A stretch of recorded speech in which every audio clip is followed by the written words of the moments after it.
How about a nice round of applause for Cheryl Wolk and the kitchen staff for a fantastic meal.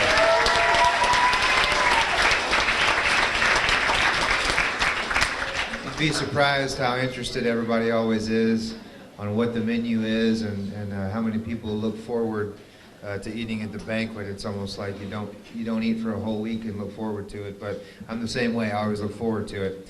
Also, I want to take a second to thank our Sports Booster members, which are many of you out in the crowd this evening, but also our Sports Booster officers. We have 4 officers who volunteer their time to stock concession stands and find workers for concession stands and help to organize banquets and meet sometimes monthly and just spend a whole lot of time, and they're just doing it simply because they love St. Genevieve High School and they love our students. Those 4 current officers are Kelly Solkowski, Kay Womack, Pam Meyer, and Kim Palmer. Nice round of applause for them, please.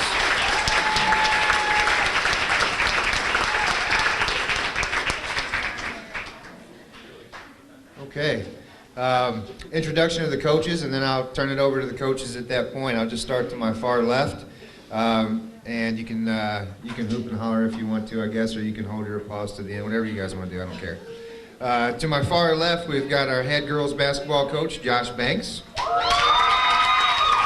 To his right, we have our assistant girls basketball coach, Jordana Wall. The handsome fella sitting to her right is Mr. Brian Kraft, our freshman boys basketball coach. The even more handsome coach to his right is our JV boys basketball coach, and that is John Robinson. And then there's Coach Coleman. Coach Coleman is our head boys basketball coach. Okay, starting to my right, we have our Emeralds coach, Brittany Ramirez. To her right is our head cheerleading coach, Carrie LaRose. I have to introduce a lady who is here for 2 reasons tonight. She's our assistant winter cheer coach and a mom tonight, and that is Athena McLean.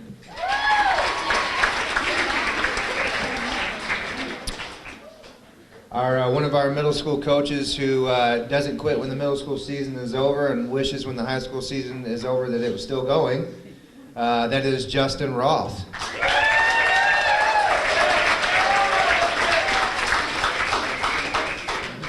To his right is our head wrestling coach, Jared Bonnell.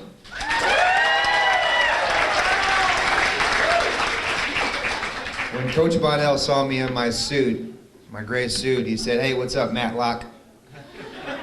And at first my feelings were kind of hurt, but then I realized that he's just jealous because I have hair and he does not.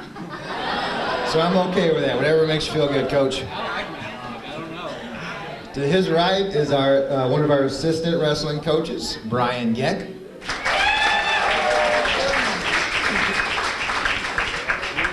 And to his right is another one of our assistant wrestling coaches, Nick Vogt.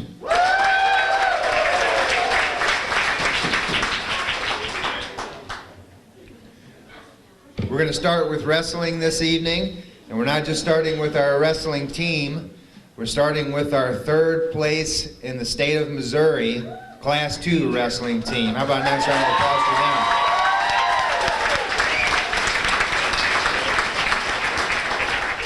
them? Coach Bonnell is going to do all the talking for the wrestling program, so he's up.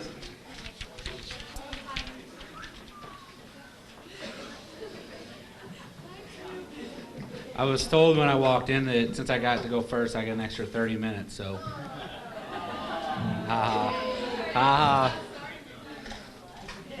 Not to be redundant, but I do want to start off with some thank yous. Again, the Boosters Club, we can't do, you guys don't give us everything. We can't thank you enough. Same thing with our administration, our school faculty.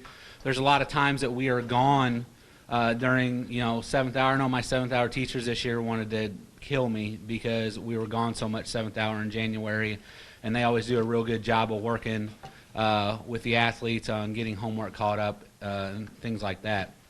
Another thing I want to thank is Mr. Nix. He's on the side of being a comedian, He does a great job for us, and he's always willing to help the athletes and the coaches get what they need for their season. So we really appreciate that, and we can't thank those guys enough. Secondly, I want to thank the Herald and Jason Viox for all his coverage. He did an outstanding job this year for our wrestling program, even so much that he was up at the state tournament taking pictures and checking on the boys and seeing how they were doing during the wrestling tournament.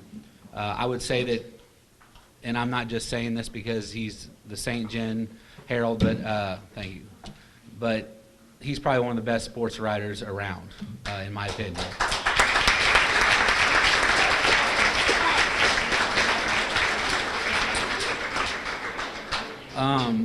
I also want to thank the parents. You guys don't know how much do know how much you do, but you don't know how much we appreciate it. All the little things you guys do to make our life a little better. As you know, we put up with a lot from your boys throughout the season, but you help us out, and with meals and hospitality and getting those younger kids to practice on those weekend practices or those practices there's some snow on the ground. I know it's a lot to ask, but you guys do a great job, and we thank you. I'd also like to thank our hospitality, the ladies that kind of were head of our hospitality, Carrie Staffen and Mrs. Geisner, Jolene Geisner. They did a great job facilitating the hospitality room for our tournaments. Coaches, I don't thank these guys enough, and I know they don't expect a thank you or a pat on the back, but they don't hear it enough how great a job they do. I don't like to think of us as a label as head coach, assistant. We're a team. We're united. We're all under one umbrella. We're a family, and I think that's the biggest thing that I found the difference with this year and last year is this group of young men and coaches were a family. They believed in each other. I'll tell you right now, I love every one of those guys. I love my coaches, and that's why we were successful this year. Lastly, I'd like to thank the wives. They don't get thanked enough. They're literally widows during the wrestling season. At least mine is.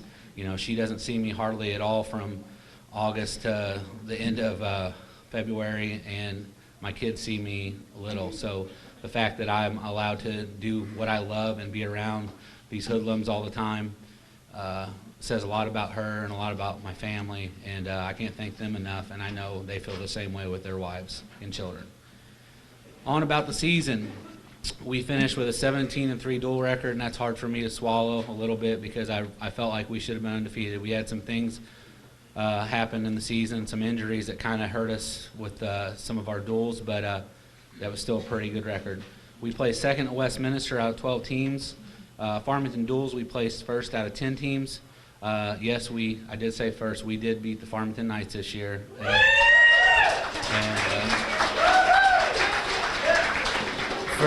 For anybody that was at that duel, that was probably one of the most awesome duels I've ever been a part of. Not just because I'm from Farmington, but it's just a great duel. It was grinding out right to the last match, pretty much. Harrisonville tournament, this was a new tournament we picked up, a very tough tournament. We placed 6th out of 24 teams there. The St. Genevieve duels, we took 2nd out of 6 teams. Funny story about that, we really won that duel. It came down to bonus points that we weren't awarded in our 126-pound match that we did get, and I have on film, which would have tied the duel and went to criteria, and we win that duel. But I'm not sour about it or anything. Branson, we took 4th out of 12 teams. That's a tough tournament. We were also hit with a lot of injuries this year. I felt like around that time, I felt like we could have placed a lot better as a team there, but we're missing some of our big guns that weekend. SEMO Conference, same story. We took 3rd as a team, missing about 3 or 4 really tough kids in our lineup, but we still competed really well, and I think we brought more conference championships home individually and as a team than anybody else at this conference tournament. Districts, first as a team, it was a 16-team tournament. This is our 11th straight district championship. We qualified 12 for the state tournament, and of those 12, I think everybody was in the finals in that one. So everybody there took either first or second. State, we placed 3rd as a team. It was a fun tournament, man. I've never been so nervous in my life going into that last day, just like crunching the points, figuring out what we had to do and what the kids had to do to seal it up, and they did. It was pretty awesome. It was special. We had 7 state medalists from the state tournament, and that's the first time that's ever happened in St. Genevieve school history. I think the most ever is 6.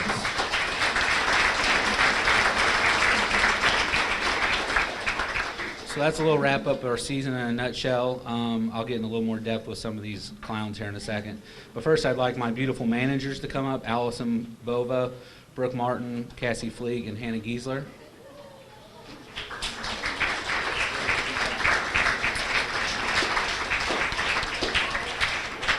These girls put up with a lot, not just from me, but from coaches. I don't always communicate the best to them because, you know, they're not at practice every day with me.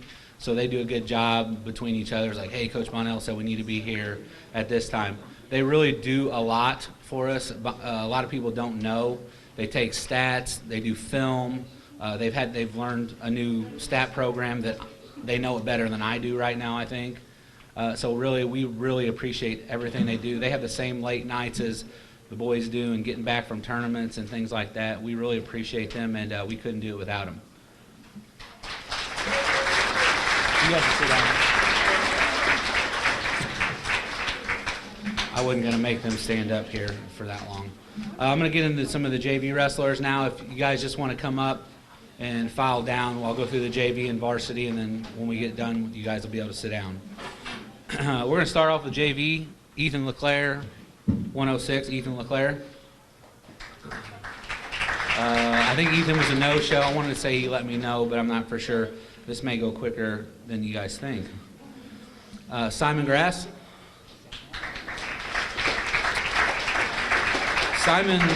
Simon was a first-year wrestler. He has potential to win a lot of matches, but he needs to dedicate time to improving his skills on the mat in the off-season. He's very green. He's a hard worker, and I wouldn't be surprised to see him win a lot more matches next year if he puts in the necessary time. Simon Grass. Brad Chambers. Did Brad Chambers make it? Okay. K-Jet. I know him. He wouldn't pass up a meal.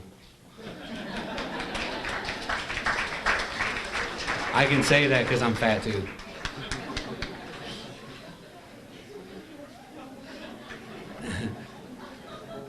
Cade was 12-5. He took first place at the JV tournament and 6th place at SEMO Conference. He wrestled heavyweight for us about the middle of December. It took some motivation and pestering, but we got Cade out for wrestling mid-December. Cade is a big, strong kid. He showed a lot of potential this year. He beat several varsity wrestlers, including the district runner-up at heavyweight. Cade wrestled heavyweight for us most of the second part of the season. When the opportunity arose for another teammate that had the chance to win state, Cade came up to me and basically seceded the match, the spot to him. I look forward to seeing Cade, what Cade will accomplish next year with a little hard work in wrestling in the off season. Cade Jet.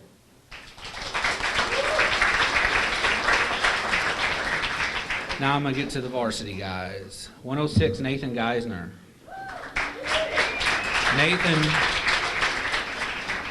Nathan was a freshman. He had a 31-16 record. He took 4th at Westminster, 7th at Harrisonville, 4th at Branson. He was a SEMO Conference runner-up, a district runner-up, and a 2015 state qualifier.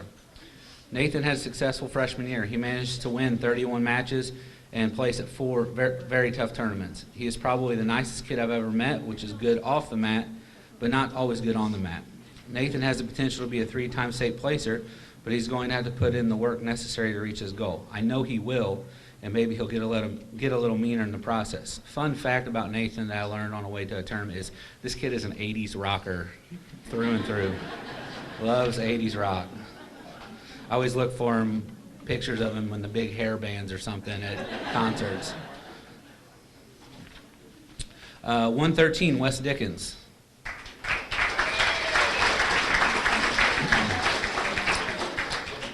O'Chigger finished the year 42-9. He took 2nd at Westminster, 5-0 in Farmington Duels, 8th at Harrisonville, 4-0 at the St. John Duels, 3rd at Branson, 1st at SEMO Conference, 1st at District, and took 3rd at the Missouri State Championships. Chigger had a great season. He spent a majority of the 2014 season in and out of the lineup, but secured a spot this year on the varsity lineup.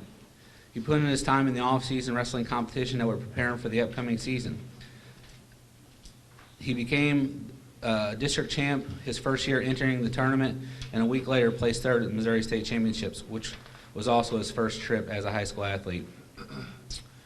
Wes has an attitude that is hard to find. He's a gamer. When it's time for competition, he's ready to wrestle. In a lot of ways, I think the lighter weights would set a tone for us in duels and tournaments. Wes did a good job taking physicality of wrestling to his opponents each match. Even though sometimes I want to take physicality to him, his joking and lighthearted nature brought a refreshing break to stretches of monotony throughout the season. Chigger will always pump you up, and for that we look forward to having him back next year.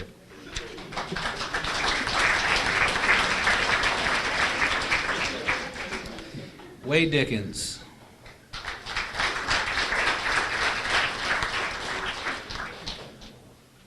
Wade wrestled 120 for us. He's a junior. He finished the season 38-14. He placed fifth at Westminster. He was 5-0 at the Farmington Duels, 6th at Harrisonville, 8th at Branson. Second at SEMO Conference. He was the district champion, and he took 5th at the Missouri State Championships. Well, when Skeeter wasn't harassing Coach Geck, you could find him plotting with his brother Chigger on how to attack Coach Vogt. Their strategic attack methods usually turned out bad for both of them. Wade was a second-year varsity wrestler for us. He was a district runner-up last year in a state qualifier at 106. I wasn't sure how wrestling 2 weight classes heavier was going to affect him, but he seemed to handle it okay. Wade placed most of our tournaments we attended and was able to capture his first district tournament and a state medal. Wade, like his brother Wes, has an intensity for competition. You may not always see it in the practice room, but when there's a competition, it is very prevalent. I hope Wade stays hungry and puts in the necessary time over summer to become a state champion in 2016. Andrew DeRoos. Andrew is a senior for us. He wrestled 126. He finished the season 32-9. He placed 4th at Westminster, 8th at Harrisonville. He was 4-0 in the St. John Duels. Took 7th at Branson, 4th at the SEMO Conference. He was the district champion, and he was a 2015 state qualifier. Senior Andrew DeRoos finished his career at St. John as a St. John wrestler with 103 wins and 51 losses. Of those wins, 62 came by fault. Andrew is a 2-time district champion and a 3-time state qualifier. Andrew didn't have a bad year, but he didn't have the year he expected. He had a little trouble finding his mojo throughout the season. This was the first year Andrew wrestled at a weight that he wasn't the strongest kid at. It's a big adjustment when you wrestle people a foot taller than you, and then they match your strength on top of that now. Andrew managed to win a lot of matches this year and finished in the top 10 at every tournament. It's been a pleasure to coach Andrew. I know myself and the other coaching staff will miss his dedication and leadership that he brought to the room on a daily basis. Tanner Jones.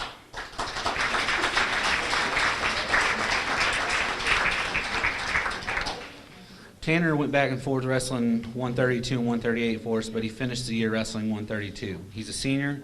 His record this year was 47-6. He placed 1st at Westminster. He was 5-0 in the Farmington Duels, 9th at Harrisonville, 1st at districts, and he took 3rd place at the Missouri State Championships. Senior Tanner Jones finished his career as a St. John wrestler with 132 wins and 31 losses. Of those 132 wins, 88 came by fall, and 32 of those falls were this year. Tanner ended his career at St. John as a 2-time conference champ, 2-time district champ, 4-time state qualifier, with 2 of those years placing 4th in 2014 and 3rd this year.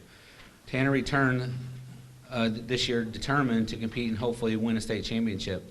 And while Tanner didn't quite reach his goal of a state championship, he still had a remarkable season and career.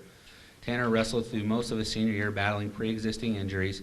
He had a tough draw at the state tournament where he matched up with the current state champ in the semis. Some would argue that his semifinal match was the true finals.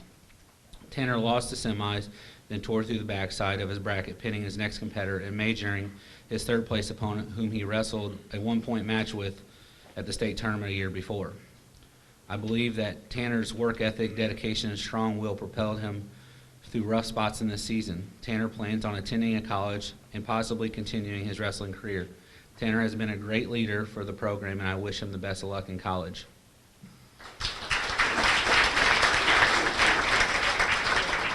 Jared Humboldt.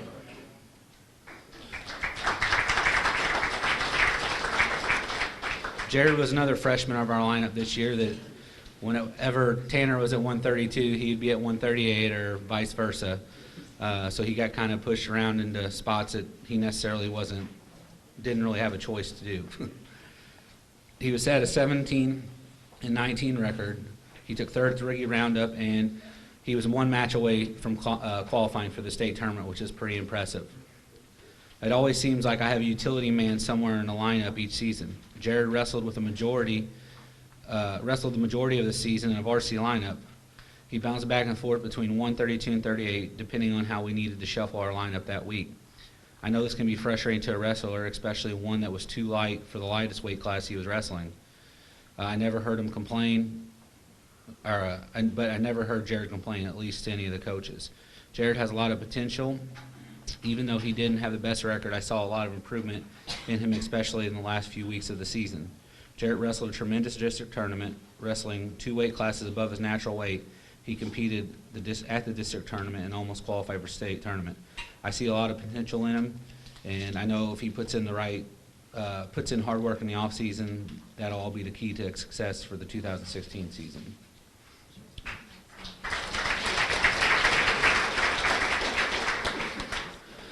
Tyler Jones, another senior.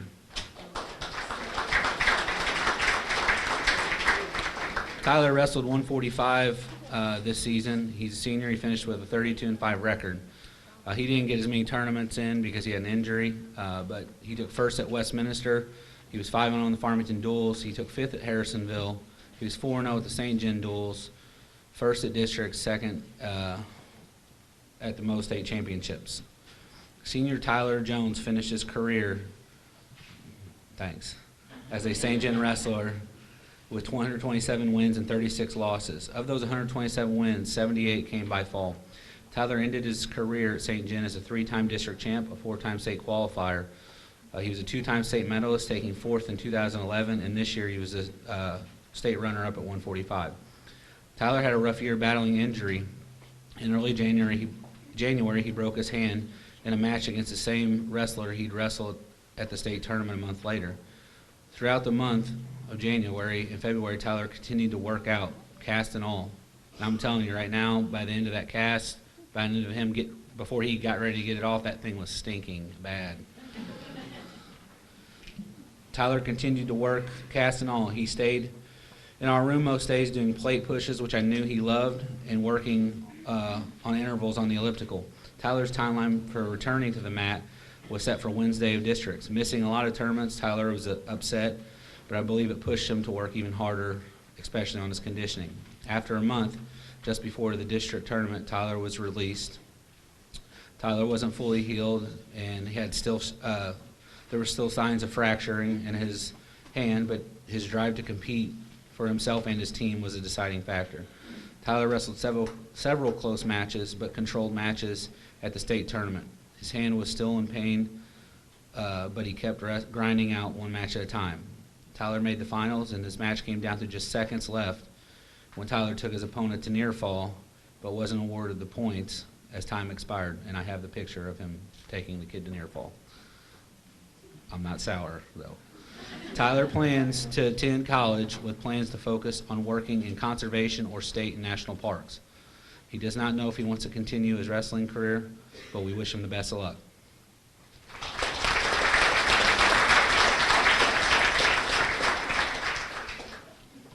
Austin Brewer.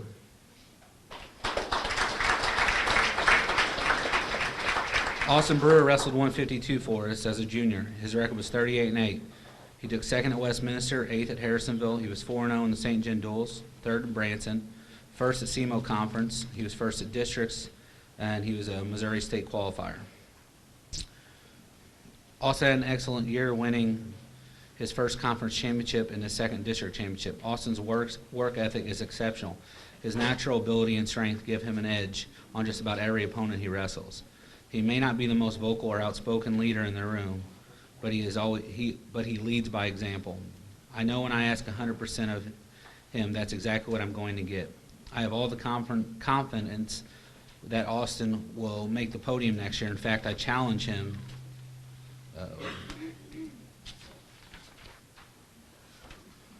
I lost my place. Someone shuffled my stuff up. I gotta restart.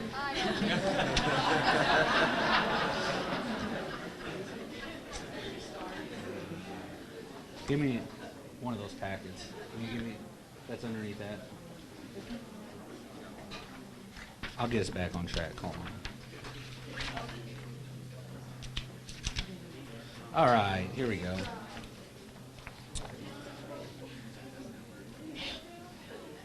I have all the confidence that Austin will make a podium next year. In fact, I challenge him to win a state title, a challenge I know he's fully capable of achieving. Austin didn't have the state tournament he'd hoped to have, but being the type of kid he is, his failures will motivate him and become his success next year.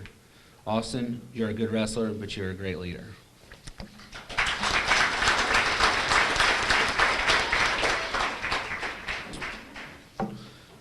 Wade Hahn.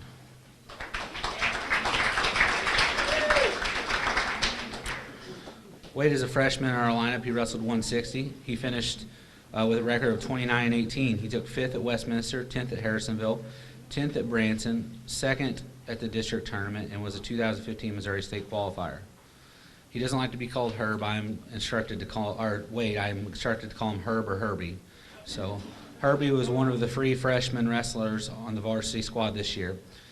He had all the qualities of an experienced wrestler, but some of his losses were to silly freshman-like mistakes. Herb has a lot of potential to become a state finisher over the next 3 years. I don't think he quite realizes how good he can be. Herb was able to make the finals of the district tournament. He qualified for state as a freshman. We are excited to have him the next 3 years. I hope he will allow himself to excel in a sport that he is naturally good at and will push himself to have the bright future he deserves.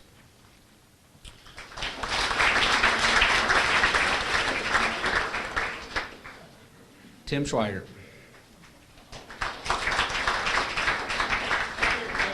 Not here? Okay. Wyatt Hahn, 170.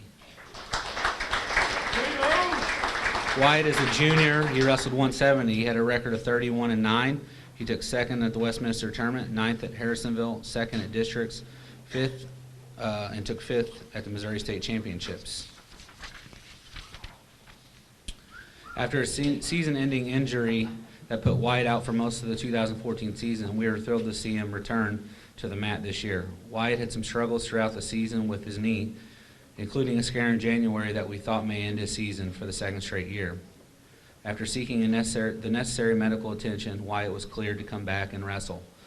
Although I still think he was a little timid, he was much more confident than I'd seen him earlier in the year.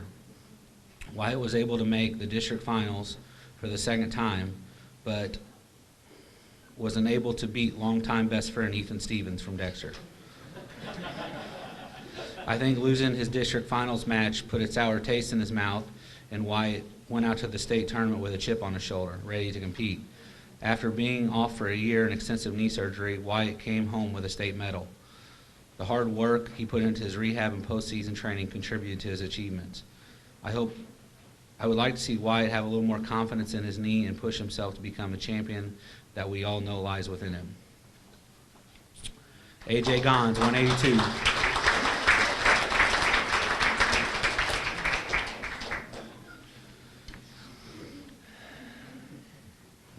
Oh, AJ. AJ was a junior for us, finished the season 34-19.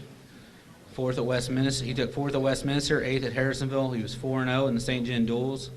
2nd at Branson, 4th at the SEMO Conference, and 2nd at districts. He would go on to place 6th at the Missouri State Championships. Mr. Flippy, Cradle Funk, and 360 Double. All moves AJ would try and perfect as the season progressed. AJ, an innovator for the sport of wrestling. Now if we could only get him to shoot a single leg and a blast double, the possibilities would be endless. AJ's long and lanky frame made it a nightmare for most kids to wrestle him. He would be on the verge of getting taken down and somehow end up in control on top of the guy. AJ started the year with little or no offense and ended the year with some sparks of an offensive wrestler. He competed in the district tournament for the second year, placed second, and punched his ticket to the state tournament for the second year in a row. In AJ's second year competing at the state tournament, he was able to bring home a state medal. He wrestled smart and picked up crucial bonus points when he had the opportunity. You don't see too many wrestlers placed at the state tournament only after making 2 trips, even if a certain bet by mom was the motivating factor, which you guys got a little taste of earlier. Hopefully this experience has motivated AJ to work hard in the off season on his offense. We haven't forgotten Jackie. AJ Gons.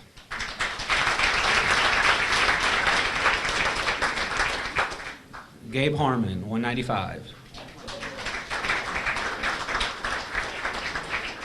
Gabe finished the season for us 28-2. He's a junior. He placed 4th at the Westminster tournament, 11th at the Harrisonville. He went 4-0 in the St. John duels. Placed 5th at Branson, 4th at CMO Conference, 2nd at the districts, and was 2015 state qualifier. Gabe was kind of tough to coach at the beginning of the season. He wasn't the best at taking constructive criticism, but in his defense, I know Gabe is really competitive and gets down on himself. I was the same way in high school too. As the season progressed, Gabe became more coachable and started gaining more confidence. Confidence in any sport is huge, but especially in wrestling, it can propel a kid through the season. Gabe wrestled in the district tournament for the first time and was able to make the finals. He qualified for the state tournament for the first time and lost 2 close matches at the state tournament that I think myself and he knows that he should have won. I would probably say that Gabe is one of the hardest workers in the room. He pushes himself in everything from drilling to live wrestling to conditioning to lifting. He has a remarkable work ethic, which is a rarity among many high schoolers today. We don't see that as much in St. John. Everybody, I will say one thing about all the kids here is they have a good work ethic, and that comes from good families that they're brought up in. We are excited to have him for another year. I look forward to a great year with him next season.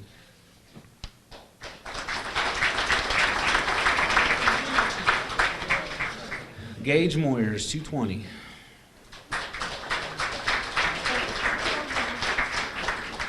Gabe was a junior for us. He finished the season at 13-13. He placed 7th at the Westminster tournament, and he was also one of the unfortunate wrestlers that lost that bubble match to go to the state tournament. Gage was in and out of the lineup throughout the year. He's the type of kid you can always count on, and you know he's going to give you his best. Gage was in a tough spot in our lineup this year, and when the opportunity for the spot in the lineup arose, he stepped in and filled it, even though he was going to be competing at a heavier weight class.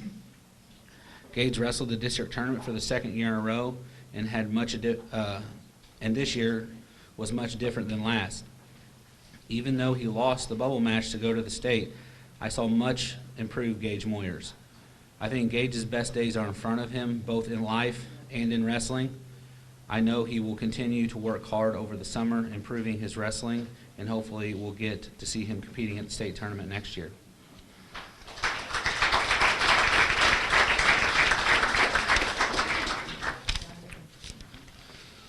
Ethan Baith, 285.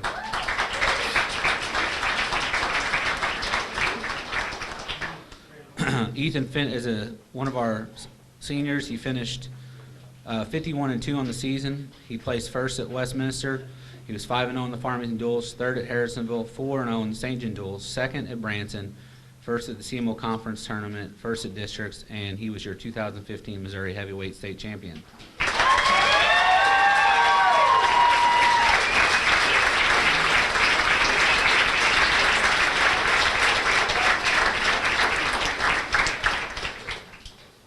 Senior Ethan Vaith finished his career as a St. John wrestler with 132 wins and 54 losses.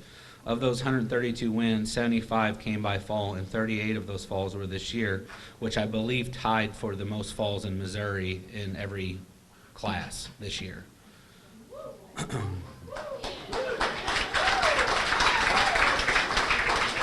Ethan ended his career at St. John as a 2-time conference champ, a 3-time district champ, a 4-time state qualifier, winning it in 2015. Ethan's junior year ended in devastating fashion, which did not allow him to wrestle at the state tournament. At the conclusion of the state tournament, Ethan immediately started working in preparation for the next season with one goal in mind, a state championship. Ethan entered his senior season wrestling 220 and occasionally bumping to wrestle heavyweight as needed in dual meets. We quickly began to see that Ethan was dominating the heavyweight class. After knocking off 2 top-ranked heavyweights in pretty convincing fashion within just a week of one another, we began to talk about the possibilities of putting him at heavyweight for the district and state tournament. We were a little worried about giving up so much weight, seeing how the most he weighed all season was 215 pounds, and the top of the heavyweight class is 285. But we were confident this was the best route for him to win a state championship. Ethan's hard work would prove to pay off at the state tournament as he captured the Class II Missouri State Championship, Heavyweight State Championship. Ethan is the first heavyweight state champ in St. John school history. He plans to join the Marines after high school. He's undecided if he's going to wrestle in the Marines, but if given the opportunity, he would. His leadership and hardworking attitude will be missed. Ethan Vaith.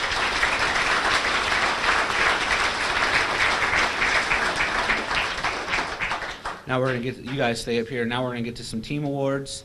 The first team awards is, these guys are pretty self-explanatory. Most takedowns on the season goes to your state champ, Ethan Vaith.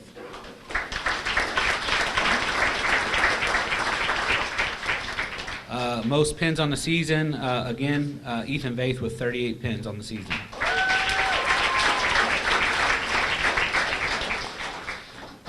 Most wins throughout the season, 51 would capture this title, and it belongs to Ethan Vaith.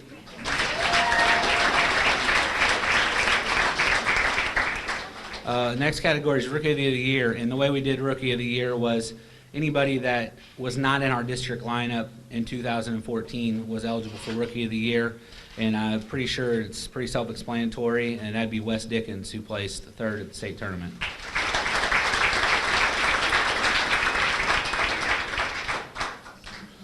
Most improved, this gentleman placed his freshman year 4th and went 2 years without placing at the state tournament, and he made the finals this year. He was a state runner-up at 145, Tyler Jones. Hey, shut.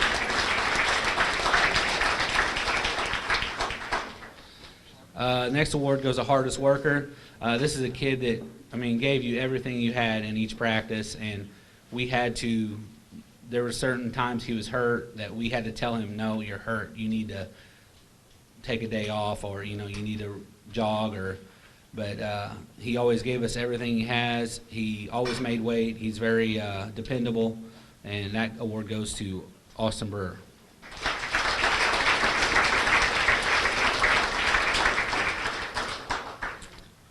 Next award is Most Valuable Wrestler. I think it's pretty self-explanatory who got that this year, Ethan Vaith.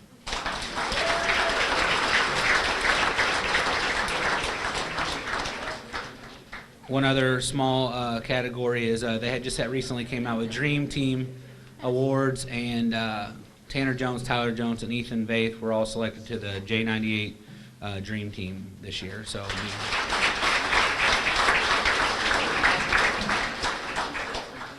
That concludes the wrestling.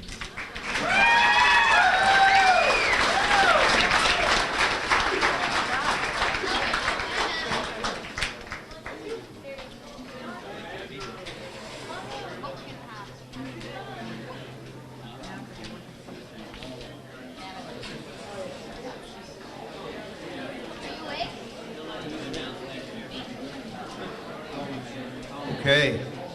Thank you, Coach Bonnell. I'm going to kind of spread out my thank yous throughout the night rather than doing it all at the end.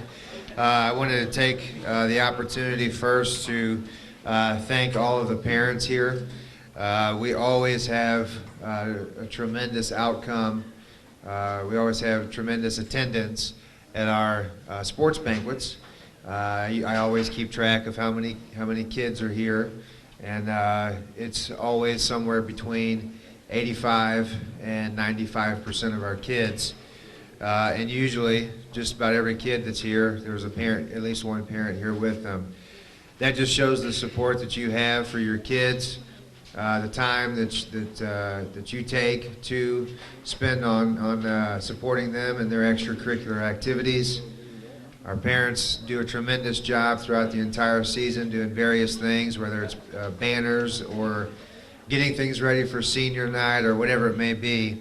I feel like in talking with other ADs from different schools around the area and just around the state, I feel like we have some of the best parents around. You know, we have some of the most supportive people, and our community is tremendously supportive, and it makes my job so much more enjoyable. So thank you, parents, for your time and dedication and passion for our kids at St. Genevieve.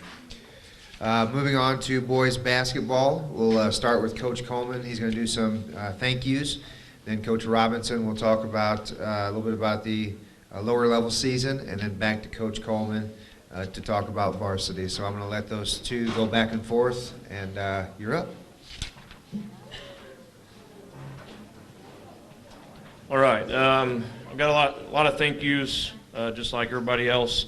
The boosters, of course, and all that they do behind the scenes, the administration coming to our games and covering. Mr. Nick's here. You know, he does a great job, especially in the winter with cancellations, and we had some issues this year with that, and he was able to, I think I texted him or called him on a Sunday, and we wanted 2 games on Monday and Wednesday picked up, and he got that done for us, and he's always willing to help and always giving a kind word.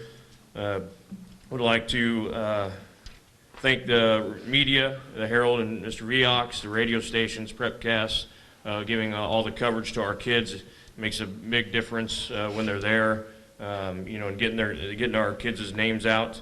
I'd like to thank the dance team, the band, the cheerleaders, coming to games and performing, you know, just giving us a better atmosphere.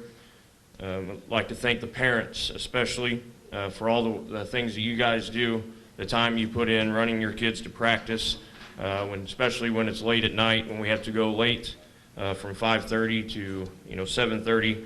Those that can't drive, I know that's kind of an issue, but you're great for doing that. All the things we do in the summer, going to Branson, one, just being supportive, again, taking and helping and watching the kids and doing laundry and stuff like that through the summer games. The meals that they prepare for our kids after school, I think that's a great thing for our kids to do before a game. I think it makes them a better team, getting closer, especially Jamie Drury. She kind of leads all that. Her office a lot of times is just like a kitchen when I go in there to ask if she's got everything. It smells really good, but it's all over her office, so I know that can kind of be a pain, so I appreciate all the work and time that she puts in. The coaches that I have, like Coach Von said, the time that you put into a sport and work together, you guys, we really become close. There's many times where we're after a game gets over at 9:30, we may not leave till 11 o'clock, just talking about that game and what we're going to do next and the teams to come, and they come in, and especially Coach Kraft helps with doing the laundry a lot of times after games and the next morning. They put a lot of hard work into it, and it's very appreciated. I'd like to thank people who keep my book on away games. They travel. Russ Toombs, Mike McDaniel, Clayton Geck. I know they don't get paid much to come do that, but that's a big help. I'd also like to thank all of our middle school coaches and our AAU coaches. This is starting to be a big deal, and has been starting to really show with our kids that put that time in it and the time that these coaches do year round. Again, it's really making a difference in the level of play that our kids come in when they're in high school as a freshman. So I appreciate that, and I hope that many will continue to do that. Next, I'd like to thank my wife, for everything that she does. Puts up with you not being around, bringing a lot of emotion home after games, and not really being around that much. And when I do come home, I'm on the computer and spending many hours watching film. I may be in there physically in the room, but I know a lot of times I'm not mentally, and it just I'm sure it weighs a lot on her. But I appreciate that for putting up with me. And then finally, I'd like to thank the players and all the hard work they put in. I know that the coaches, we expect a lot of them year-round, not just during the season, getting up in the morning and after school and Sundays and all the things that we ask them to do to make themselves better. We just hope that they realize that the hard work that they've put in will help them later in life. So again, thank you for all that. Like Mr. Nick said, Coach Robinson is going to come up and talk about the freshmen and JV at this point.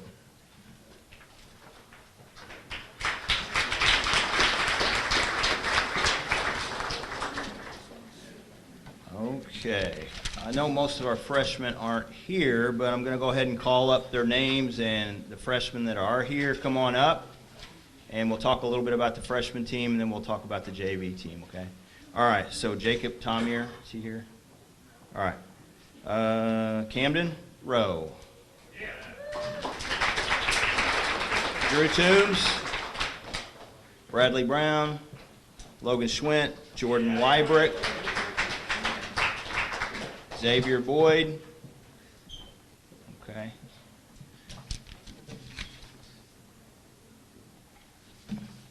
All right. We're missing about 5 or 6 guys, but that's okay.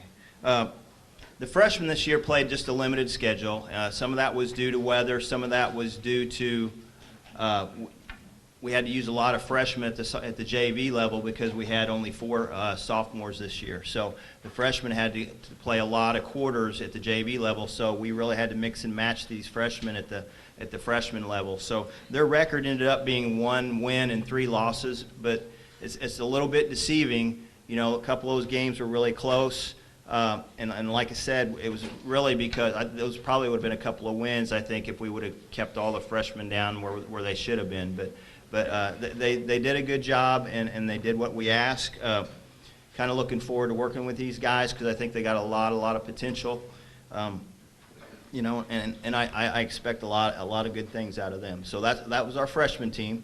I'm going to call up the sophomores now. Our captains were Trevor Drury.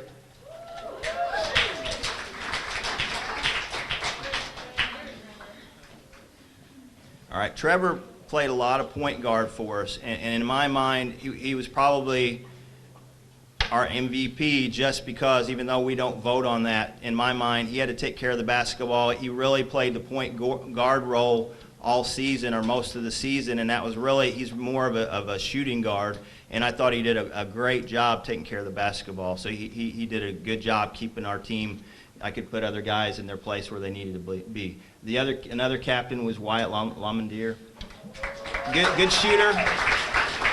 Wyatt's a good shooter, a very good athlete. One of the things I wanted to mention, as a freshman, he didn't use his left hand too much, even shooting the basketball or dribbling. But this year, I know in a few games he actually used that left hand. So it's good to see him progress. He played some varsity minutes, so his athletic ability, he was probably the best athlete on the JV team. So he did a really good job for us. Other captain was Dalton Giesler.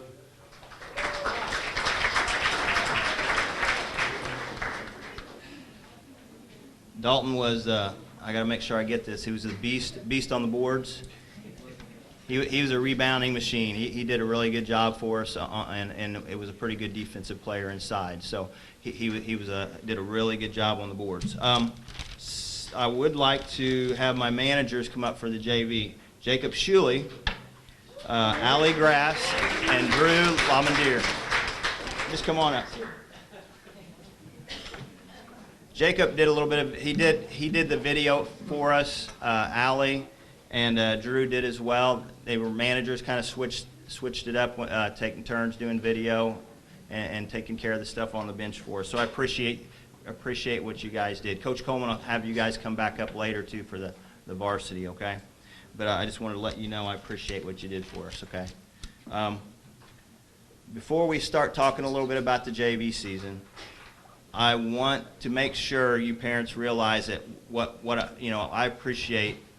I appreciate very much. A lot of these guys couldn't drive, especially these freshmen, so I appreciate you running them in and out to practices, waiting for us after practices and stuff, so I do appreciate that.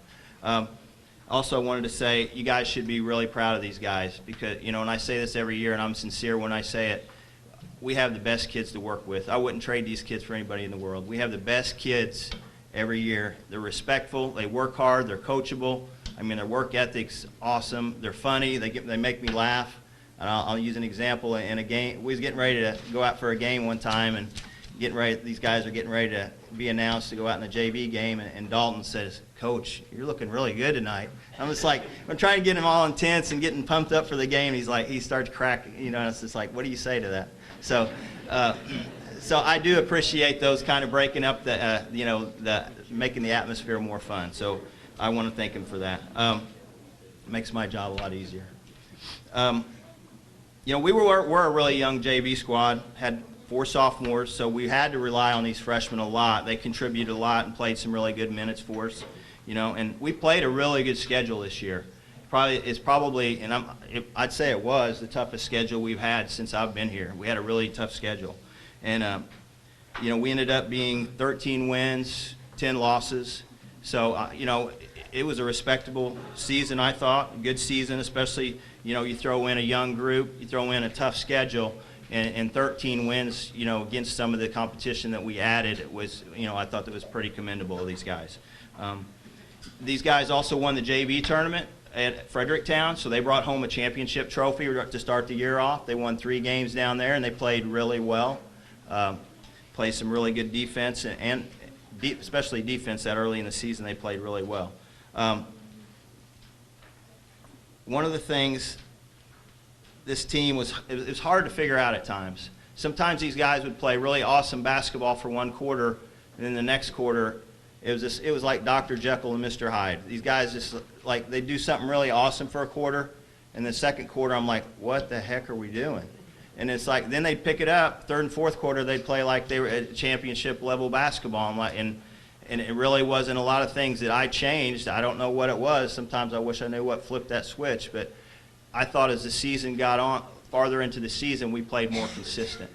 But one of the Dr. Jekyll, Mr. Hyde games I'll give you an example of was we played Arcadia Valley here at home.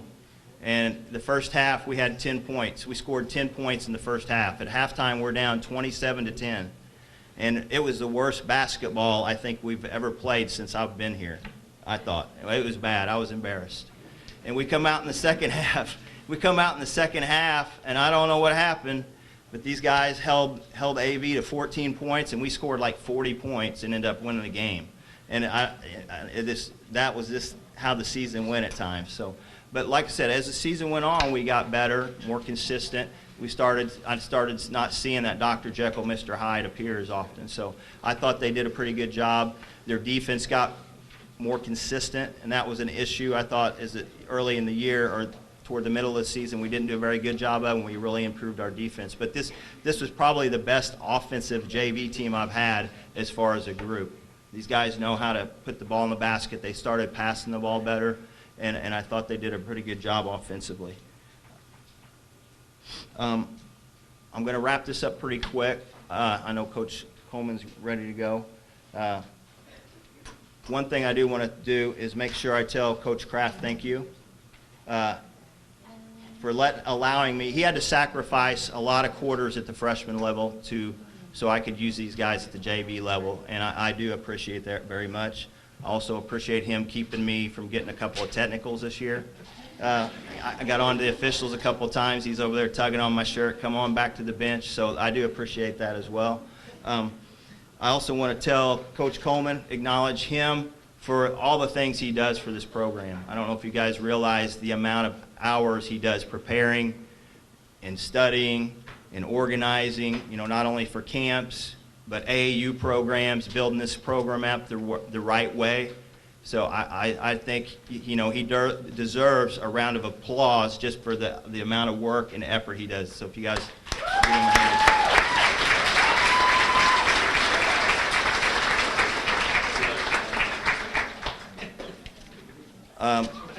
Lastly, I want to thank my wife, Cher. It's like Coach was saying, you know, basically we don't get to see him. You know, I leave in the morning at 6:30 and sometimes don't get home till 11 o'clock at night, so we don't get to see them very often. So I want to make sure I tell her thank you. And I guess that's it. So give these JV players, managers, a round of applause. Thank you.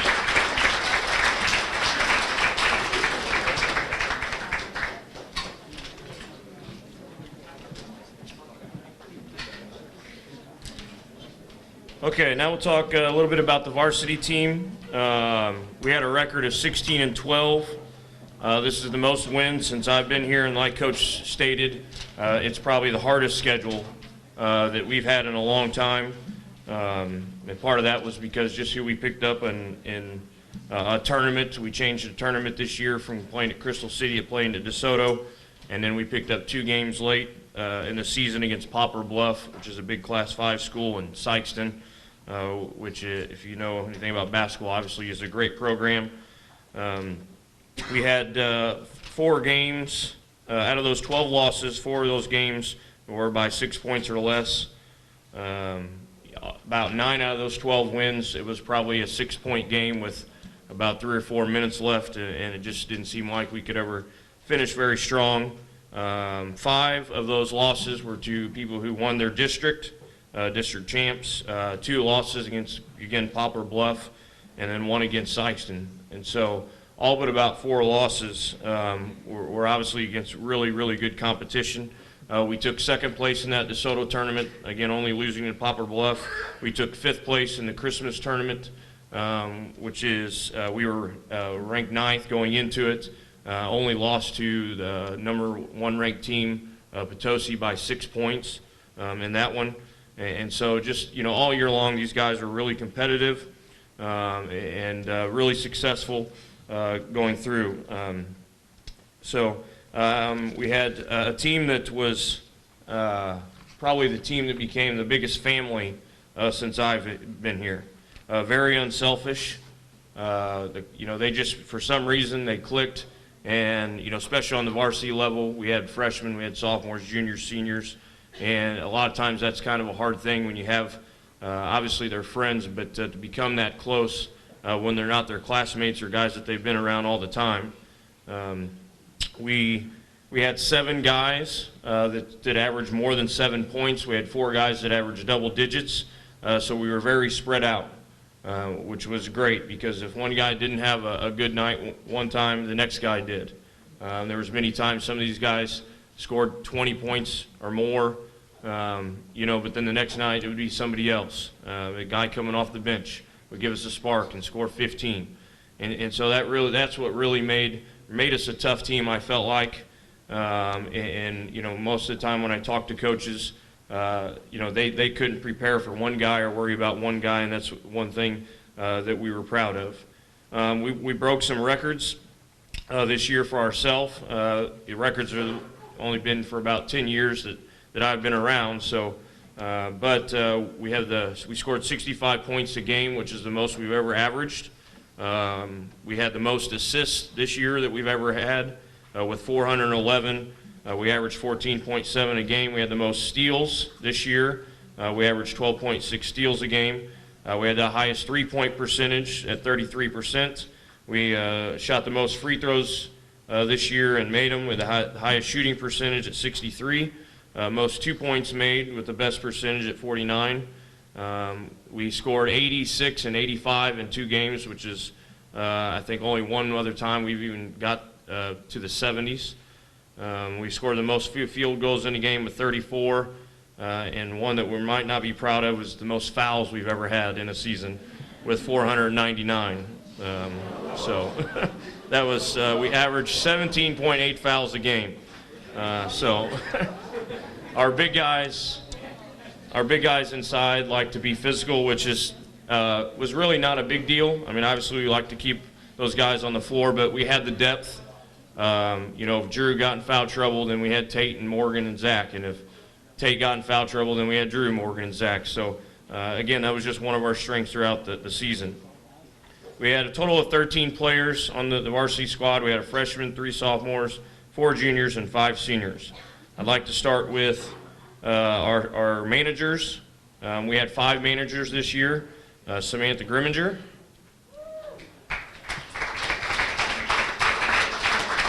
and Camry Gettinger. They've been doing this for, this is their 2nd year as managers, and I hope that they'll come back again. We also then had 3 newbies, Allie Grass, Drew Lamanier, and then the one and only Jacob Schuley. Jacob took the role as the food tester at every school. He was definitely at the concession stand 2 or 3 times, and I think, if I'm not mistaken, he tugged while Coach Robinson was coaching in a game. Standing up, I think he came over and tugged on his shirt and asked if he could go to the concession stand in the middle of the game. So, yeah. But we appreciate everything these guys do between keeping stats, filming. They've kind of rotated and did different jobs. They also, at times in practice, I forgot who I had out there with a pad trying to beat on the kids a few times. Passers, and then also they had to do laundry. We decided that we were going to wash uniforms this year, and so some of that responsibility got passed down to them, which I'm sure they appreciated. So thank you guys very much. We had 3 JV players that played mostly JV. The first one, Trevor Jury, and Dalton Giesler, and Wyatt Lamanier. These guys, again, like Coach talked about, was a big role on the JV. They did give us some minutes in times that we needed them, and they did a great job. I know Dalton still reminds me that he didn't play enough. He's a 100% field goal shooter on the varsity level. I think it was 5 for 5, so he always told me I should be putting him in. And then Wyatt was actually played enough quarters to letter on the varsity. You have to play 25 quarters to get a varsity letter. And he really showed us. Clayton Mueller got hurt, and so early on we needed an extra guard, and he got to play in the Christmas tournament and end up really showing us what he could do. He got to play, like I said, in the tournament, ended up in 12 games, averaging about 4 points. In that tournament itself, he averaged 7 points a game. I think one time he had 13 in one game and hit about 5 threes. And so we really look forward for these guys. Wyatt was MVP one time this year. We have 1 freshman, and that was Gabe Grimminger.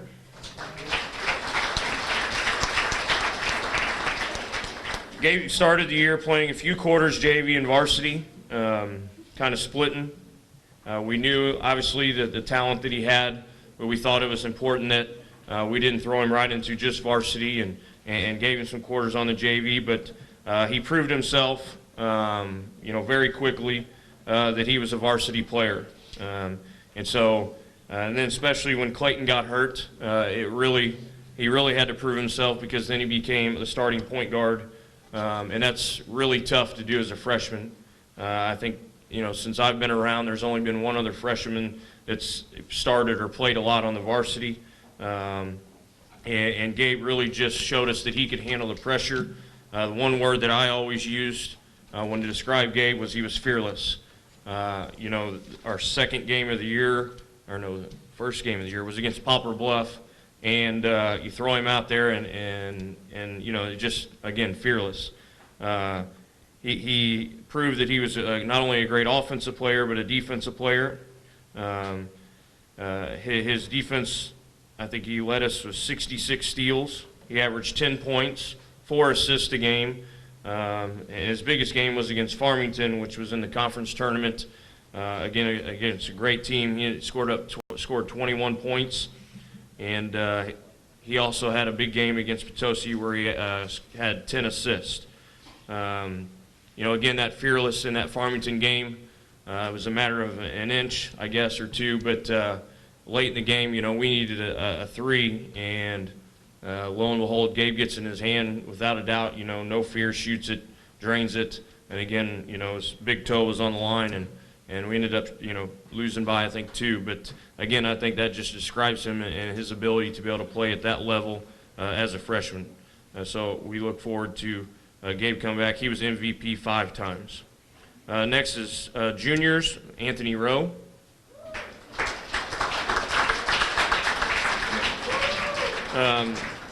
We were really looking forward to Anthony and his athleticism. As Coach talked about Wyatt, Anthony is by far the best athlete that we have on our team. The ability to be able to his defense, his strength, rebounding, jumping. He made big improvements last year, but unfortunately he hurt his knee in football. And again, it was, we talked about our depth. Having him would have just, made it even better. And so I hope that he continues to work hard as he already has in the weight room and getting stronger and playing football, and hopefully he'll be with us next year. Zach Rhodes.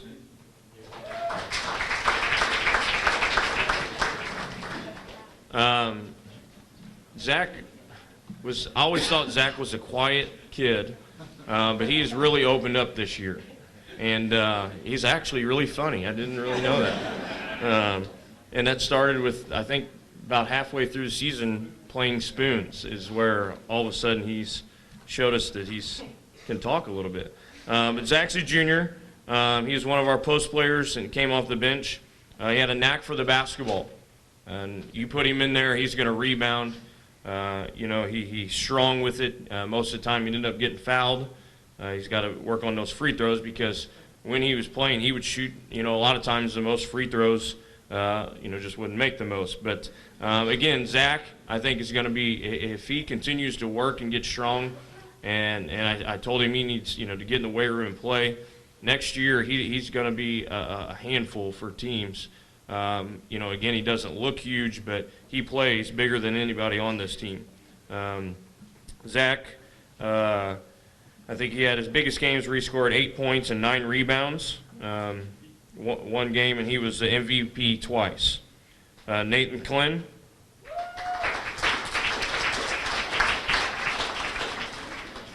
Nate is a junior. He started some games, but came off the bench quite a bit. He was definitely our spark. Defensively, he was one of the best. And there was times then offensively he would also contribute. He was a tough kid for his kind of a smaller size kid. He rebounded well, always on the floor, stuck his nose into anything, and just really got after it. It's a word that I like to use is tenacity.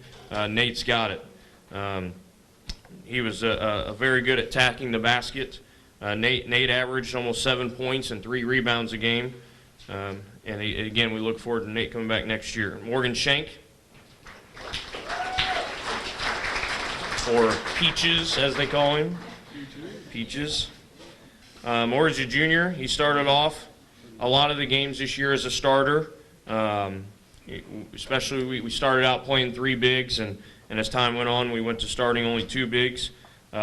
He's a big boy, a load inside, and very athletic. And some people might not think that when they see him because of his size, but I would put him as one of our better athletes actually against these guys. He moves really well. He's got a really good left hand, a nice little soft shot from about 10 or 15 feet. And so he did a great job. He consistently staying after practice and working to improve. There was times where he'd be there an hour after practice, and I would, with amongst others, and I would have to make him leave, or I would never get home. He definitely made our defense better, clogging up the middle and rebounding. He led us with 27 blocks this year, and he averaged 7 points and 5 rebounds. He had big games against Valley, scoring 19 points and 8 rebounds, and then he had also 16 points against Sykeston and Hillsboro with 10 rebounds. I hope, Morgan, I know is a guy that's going to continue to work. He lifts. I think he lifted on game days, lifted all season long, and will continue to do that. Now our seniors, Tyler Billings. Tyler is a captain. The best thing about Tyler is his work ethic. He worked very hard and put more time in the gym than anyone that I've ever had. He is a guy who made himself into a good shooter. He wasn't, I won't say he wasn't a good shooter before, but a lot of guys have natural ability, and Tyler made himself. After school, we had, they could get in the gym and shoot in the mornings, and he never missed one from, I think, the last day of practice last year to, the beginning of practice this year. Actually, we were in the gym one time, and I texted him to give him a little bit of a hard time because he wasn't there. It was about 15 minutes after school, and I said, "You turn your stuff in because you missed a workout, so I don't want you anymore." And sure enough, about 2 minutes later, he walked in the gym and said, "Sorry, I was talking to a teacher about assignment." So that just describes Tyler. He was our second leading scorer, averaged 11 points. Biggest game of the year was when he scored 27 points against Potosi, hitting 7 threes. He also scored 20 two other times against Central and Fredericktown. Tyler was named to the MAAA Senior All-Star team this year, which will be coming up on the 28th. So Tyler, again, was just a good offensive player. And as time went on, really got better on his defense and hustle too. So good job, Tyler. Next is Clayton Mueller. Clayton is this senior captain also.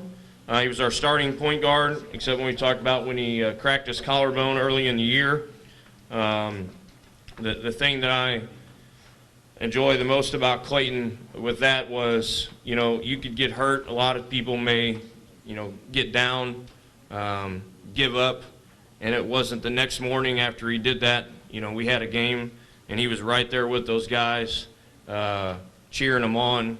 To me, it would be really hard to get out there and do that, knowing that, you can't step out and do it, especially when it just happened the night before. So, that was a big thing, and I think it showed character for Clayton. He was a very aggressive offensive player. He was great going in the basket. He was also one of the better defenders. Clayton led us in scoring with 13 points, averaged 5.6 assists, which to me is just awesome when you're a leading scorer and then average that many assists. He had 2.5 steals. He was the highest shooting percentage in every category this year. He shot 53% from the field, 57% from two-point range, 39% from three-point range. He didn't shoot a ton of those, so it could be a little misleading, but again, the highest percentage. And then he had 75% from the free throw line. His biggest games, he had 19 points against Construction and 19 against North County. He had 8 games where he had 6 or more assists. Clayton was mentioned for the MAAA Senior All-Star team. Also, he was an MAAA All-Conference team member, and he was a Class 4 District 2 All-District team member. And then I just found out he was also nominated, I don't know if he knows this, but to another All-Star team. It's called the BA. It's from down south. It covers people from teams from here, South Iron, Sykeston, Kennett, anybody down south. And so he was chosen to play on that team too. So congratulations, Clayton. Next is Tate Meyer.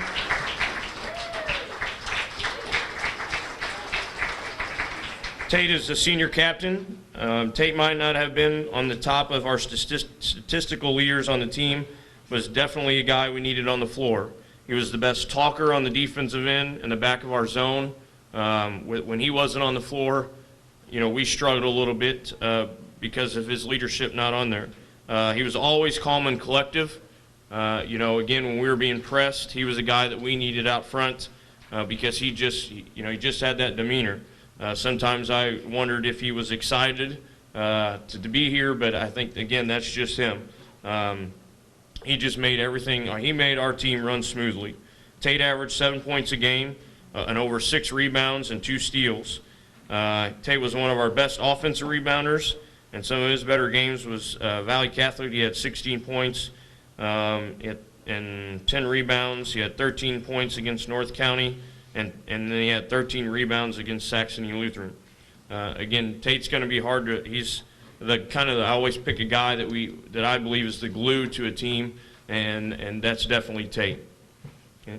Next is Drew Smelsley. Drew is a senior. Drew is, again, one of our most athletic kids on the team, and definitely high energy. He is a guy that was very versatile and could play many different spots on the floor. He used to be a point guard, so when he got it, he would dribble it all the way up, and he would be a 5-man in the post. He led us in rebounding with over 7 rebounds a game. He was our third leading scorer. He averaged just over 10 points. He showed his toughness by leading us in charges. He took 11 charges this year. His best games were he had 23 points and 12 rebounds against Potosi. Against Hillsborough, he had 20 points, and then I think 15 rebounds against West County. I think he 4 double-doubles this season. 4, is that right, Drew?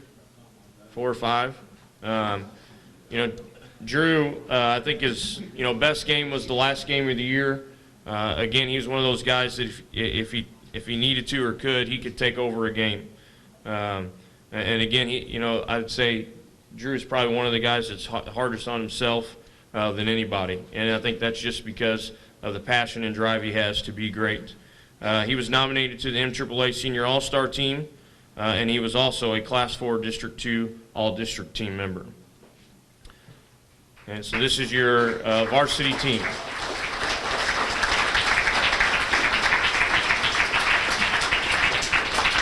We do have some awards to hand out. There are 3 awards that we do that is just statistics in itself.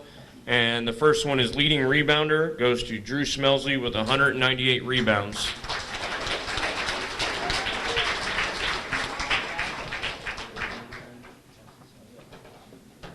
I think he won that last year too, correct? Yeah. Our assist leader, and this was kind of tricky.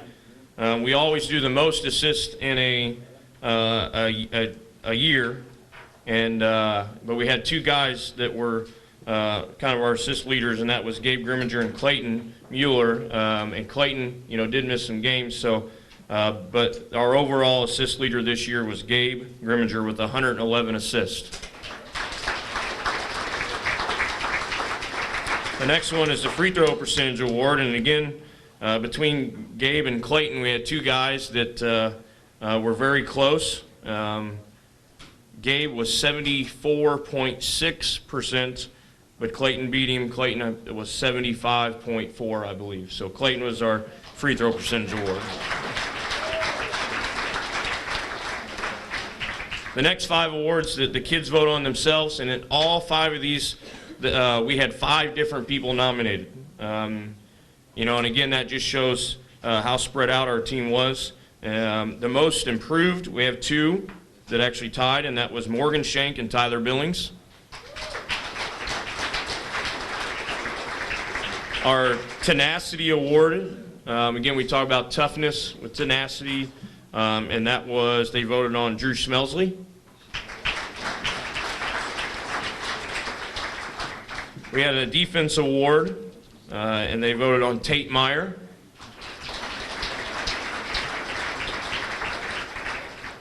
We had an offensive award, goes to Clayton Mueller.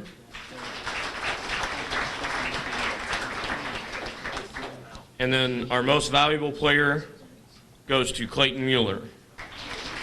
Okay. All right, if the seniors would stay up here, the rest of you can go. I started something, and I don't know if I necessarily regret it or not, but I was going to. Yeah. But one year I thought about not doing it, and then somebody got mad, so I'll continue to do this. I write a poem for these guys. I'm not great with words, and I taught elementary for 6 or 7 years, so rhyming kind of is one of the things that I taught. But I try to think about these guys individually a little bit and then our team. So the group of seniors from 2014, 2015. A true team and family, what a group you became, cared for one another, and believed in the St. Genevieve name. You will never be forgotten, all your hard work and desire, except for cheating and spoons, that was not to be admired. You stuck together through the good and the bad, and great brothers you were, to pick each other up when you were angry or sad. Tyler Billings, number 22. His dedication knew no boundaries. He was always in the gym, became a leader and a shooter, willing to do whatever it took to win. Tate Meyer, number 4. Mostly calm and collective. We needed him on the floor, the general of our defense, a leader at his core. Clayton Mueller, number 3. Was great on the attack, always looked to dish. At this point, our leading scorer could definitely make a swish. Drew Smelsley, number 2. He was hard on himself, very athletic and intense, showed a lot of toughness on both offense and defense. All of you with wonderful characteristics that I wish for my own son, Shay.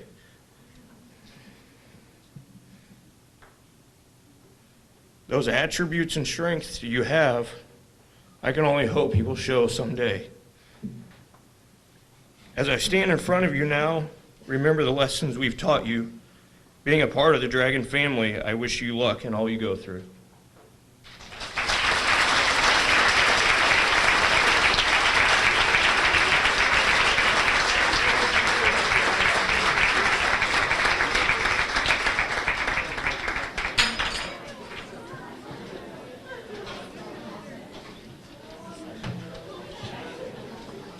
Thank you, Coach Coleman, and basketball players and coaches. We're going to move on now to our girls basketball program, and Coach Walk is going to start talking about the JV girls, and then Coach Banks will finish us off with the varsity. So she's ready to go. You're up. I'm so glad I get to follow that. Awesome, thanks. Is this thing on? Okay. All right, girls, when I call your name, please come up. Freshman Caitlin Apt, Julia Boyer, Maddie Helms, Abby Leonard, Madison Rainey, Avery Reed, and Kylie Sikowski.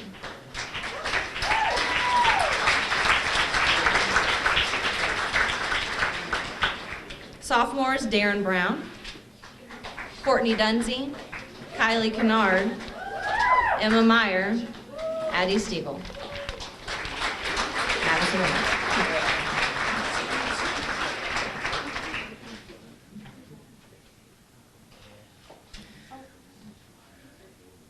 Just like everybody else, I'm going to start off with a few thank yous.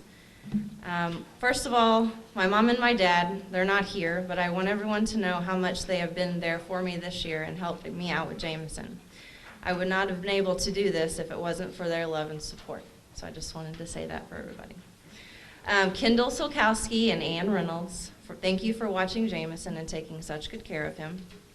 Mr. Nix, thank you for listening to me when I needed to vent and for your support, and continually listening to me gripe and complain about the officials.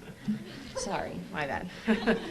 Kevin and Diana Brown for recording the games and keeping the book. It is nice to have people to rely on, so thank you. Our managers for helping with our team this year, and Mariah, where are you? You will be greatly missed. All of the JV parents. One thing that was awesome is every time we'd show up to a game, all of you would be there. You were there to cheer on the girls and show your support as they played. You have made me feel welcome, and I greatly appreciate your kindness. My players. I cannot say thank you enough for making my job enjoyable. You are the reason why I love coaching. You are why I'm here. I believe in you not only as athletes, but as young ladies who are growing and aspiring to be young women. Strong women, young and strong. The amount of hard work, sweat, pain, and tears that you have put in this year is unbelievable. You never complained, you never gave up, you kept going and striving to be the best you could be. That desire and passion to be the best is something that you can't teach. I didn't need to, because they already have it within themselves. This year, our girls JV team had a record of 17-5, and our freshman team only lost one game. For those of you that were at that game, the freshman game at Jackson, you know what I mean when I say I haven't been that mad in a long time, and that ref better pray he never sees me again. I guess I just have a thing with referees, I'm not sure. I don't think I've ever seen some of the parents that mad either, especially Tracy Helms. She was fired up and ready to write a letter to Misha. She was mad. One of my favorite memories, though, from this year was winning the St. Vincent JV tournament. We played on a Saturday. That was our 5th game that week. It was during finals week, and some of them were even sick. We were playing Arcadia Valley for the championship game 2 years in a row, and we finally beat them this year. Something that sticks out in my mind, just to show you how dedicated these girls are, I see Maddie Helms walking in with a box of Kleenexes underneath her arm, and like, poor thing's already pale anyway, but she just looked, you know, she didn't feel well. And I'm like, Maddie, are you okay? She's like, Coach, I'm good. I'm like, all right, that's the kind of attitude I like. But without a doubt, my most favorite part of this season was being able to see these girls every single day. I enjoy talking and laughing with you about everything that's going on. I hope you know that you can always come and talk to me about anything. I love you all, and this is a great saying, thank you for this gift, forever family. I appreciate it. Okay, now I'm going to hopefully make you guys laugh. I don't know. So last year I called out some of the girls, some of the things that they did that was funny, Courtney. This year I'm unfortunately going to call myself out, and I'll probably regret it, but I said quite a few things that were embarrassing and funny, and I blame having a baby, the lack of sleep or no sleep, and then trying to coach basketball on top of all that. Okay. I was trying to explain something to the girls using the words start and shot. What do you get when you put shot and start together? You get shart. And if you don't know what that means, good.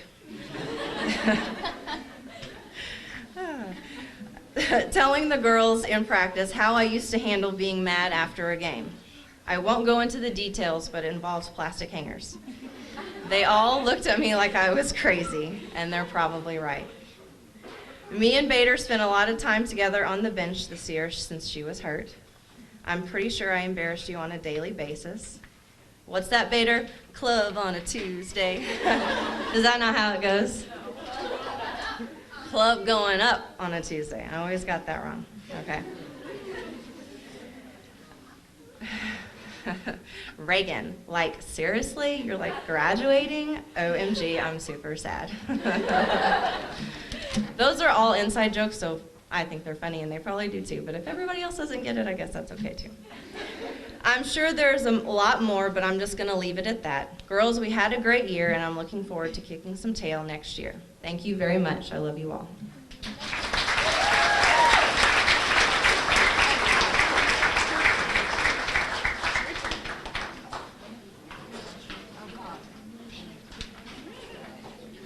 All right.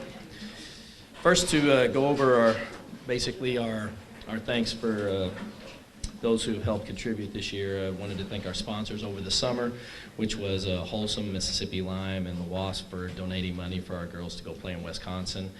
We played 9 games in 3 days, and we're really worn out by the 3rd day, but they got a lot of valuable playing experience, and the teams that they played were a lot larger than them, and they were pretty physical, and we looked like a pack of midgets out there playing against them.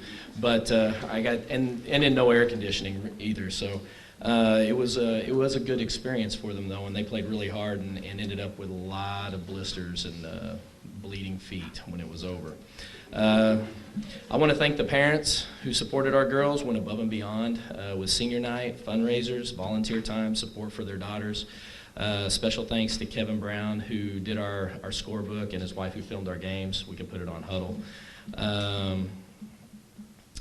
Thank you to Midway for allowing us to use basically their facility for our sand volleyball fundraiser that we've been doing every summer, or at the beginning of the summer. Another acknowledgement goes to Coach Coleman, who worked with me in dealing with gym and practices. And to my JV coach, Coach Walk. She did a sensational job this year for me as a JV coach, while at the same time having to juggle a new little one at home, and I know that's absolutely no easy task. She's really become an essential asset to our program, and I look forward to working with her next year in 2015. I want to thank Jason Viox, who covered our girls this season for the first time. I felt you did an outstanding job, and communication between me and you it was easy. Big thanks goes out to our administration for attending games and representing our schools professionally. I also want to, my brown nose here a moment. I want to give a special thanks to Jeff Nix. I thought he did a sensational job this year. He had districts for girls and boys on top of also doing wrestling this year. He dealt with snow, contacting repeatedly ADs, coaches, other schools, making sure district rosters, games, referee officiating was set up, especially after all the weather inclements and stuff. So juggling also sought after gym times for athletic events and teams. I know this must have been a challenging year for him, so I thought he did an exemplary job. I really feel he deserves a special round of applause.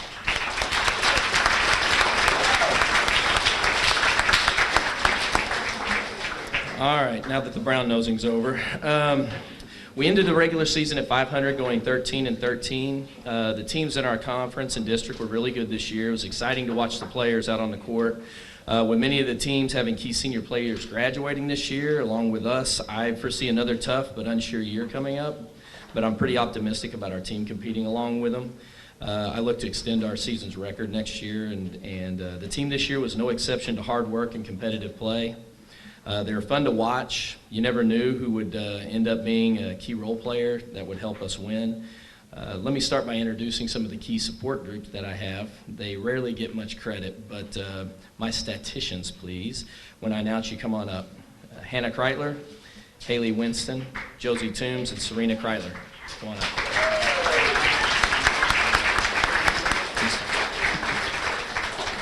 I cannot express how much of an impact they had in helping me and Coach Walk. They were spot on filling out our books, keeping statistics, reminding me of things I probably would have forgotten. Hannah was at almost every single practice along with the games. She ran clock for me at practice, was my go-to girl on the computer when Mariah wasn't available. She brings with her a lot of sass. You can bind her with my daughter Hunter, and I can't handle them at my house.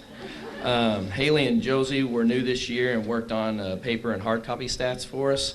They were very reliable. I really never worried about coming up short with managers at any of our games, and they definitely they take the headache out of that part of it. Serena was also new this year and became our official ball girl at games and practices. She made sure the girls were always equipped, and it was great getting her involved with our program. They all did a great job, and I hope and pray they come back and help me again next year.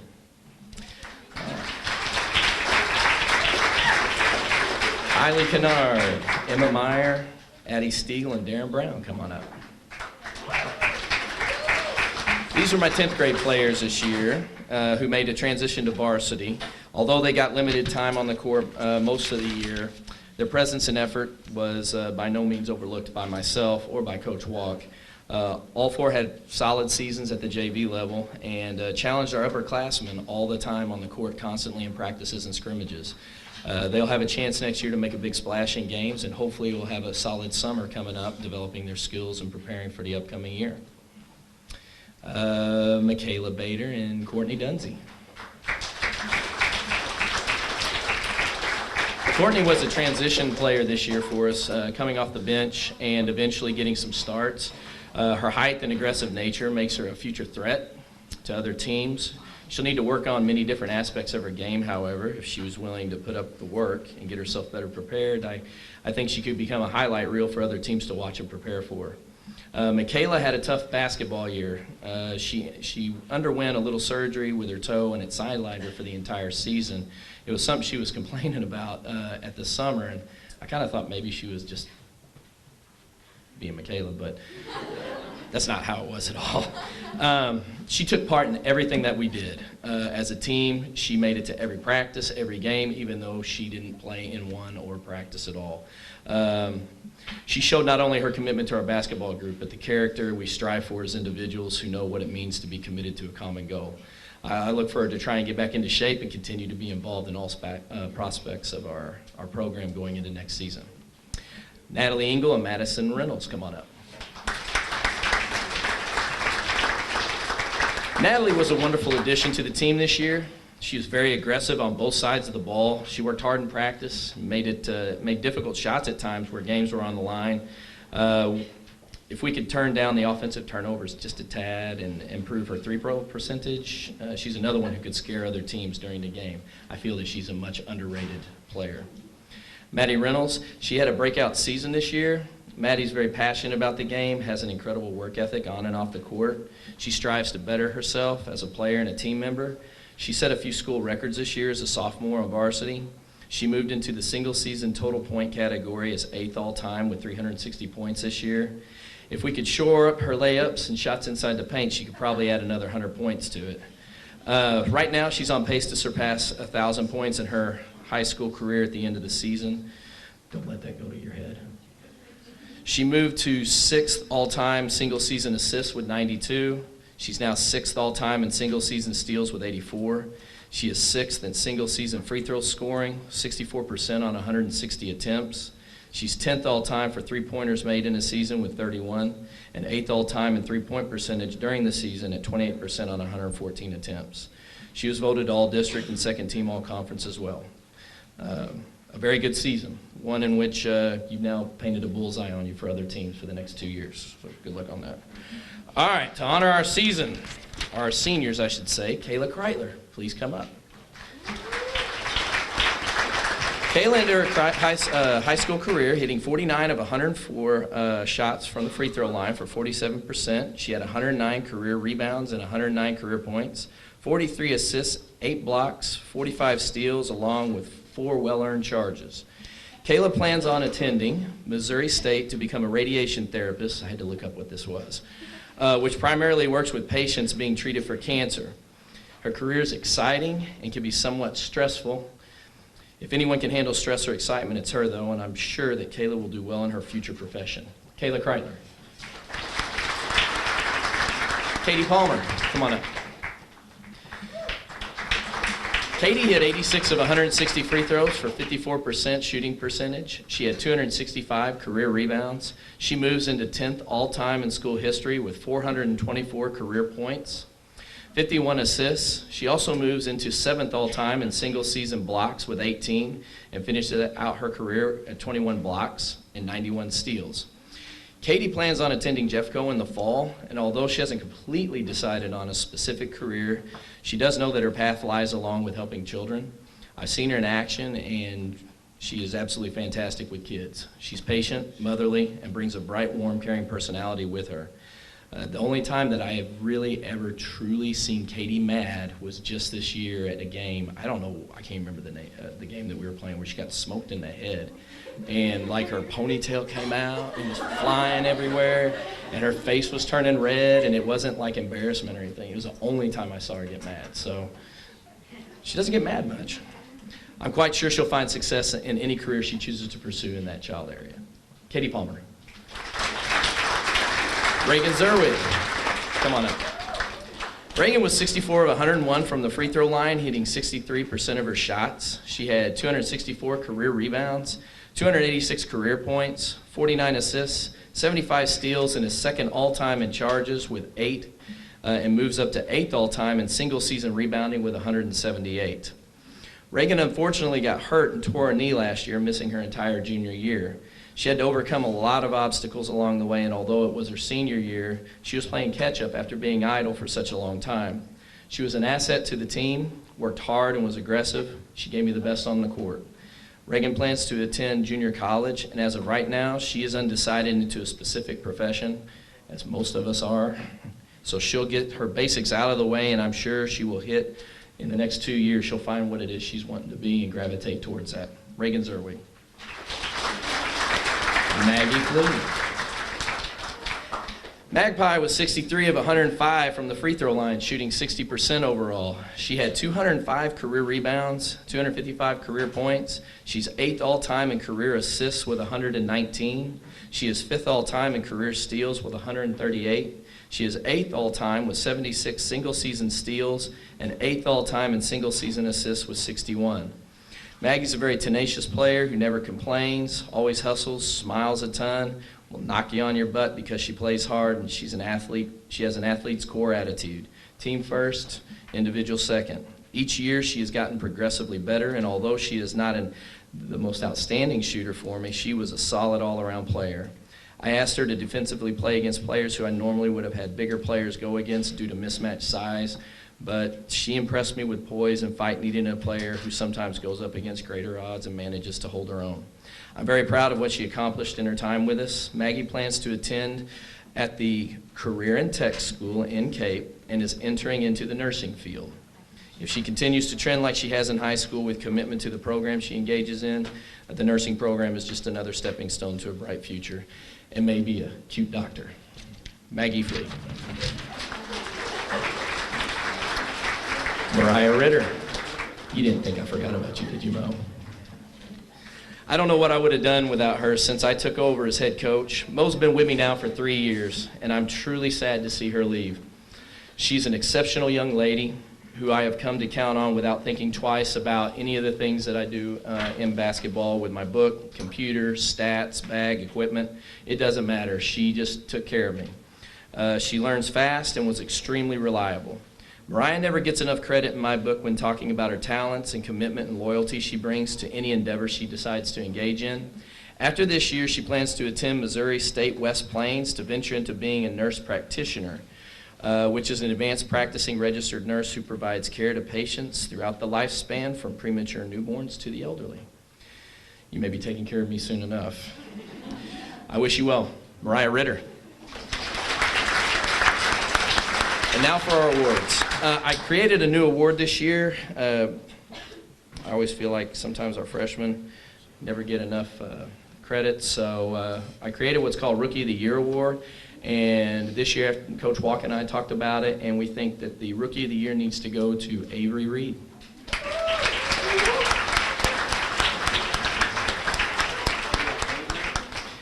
The next award is a combination of grit and physical ball play. It's kind of like the all-around player. They don't necessarily have to be the best at anything, but they just absolutely bring fire.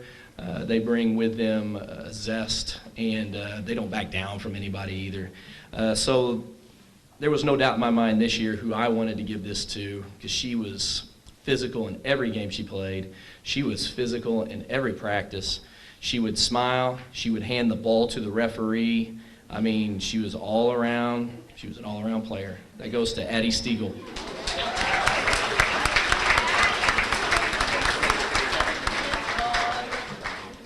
Okay, Offensive Player Award this year goes to Madison Reynolds. It's down there. Defensive Player Award this year goes to Maggie Fleeg. Most Improved Award this year. This was a tough one. I had a lot of girls who improved on a lot of things, but I felt that this person deserved it mainly because they had to overcome some adversity over missing just 1 year and then have to compete against the other players for playing position at the varsity level. So that goes to Reagan Zerwig.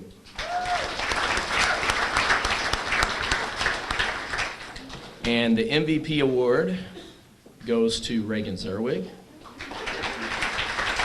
Maggie Fleeg, and Madison Reynolds. Thank you for your patience. I want to thank all the girls for their hard work and dedication. To the seniors, I wish you the very best in life. And to my returning players, I'll see you soon enough in the summer. Enjoy your time off if you got it. Your Dragon Girls basketball team.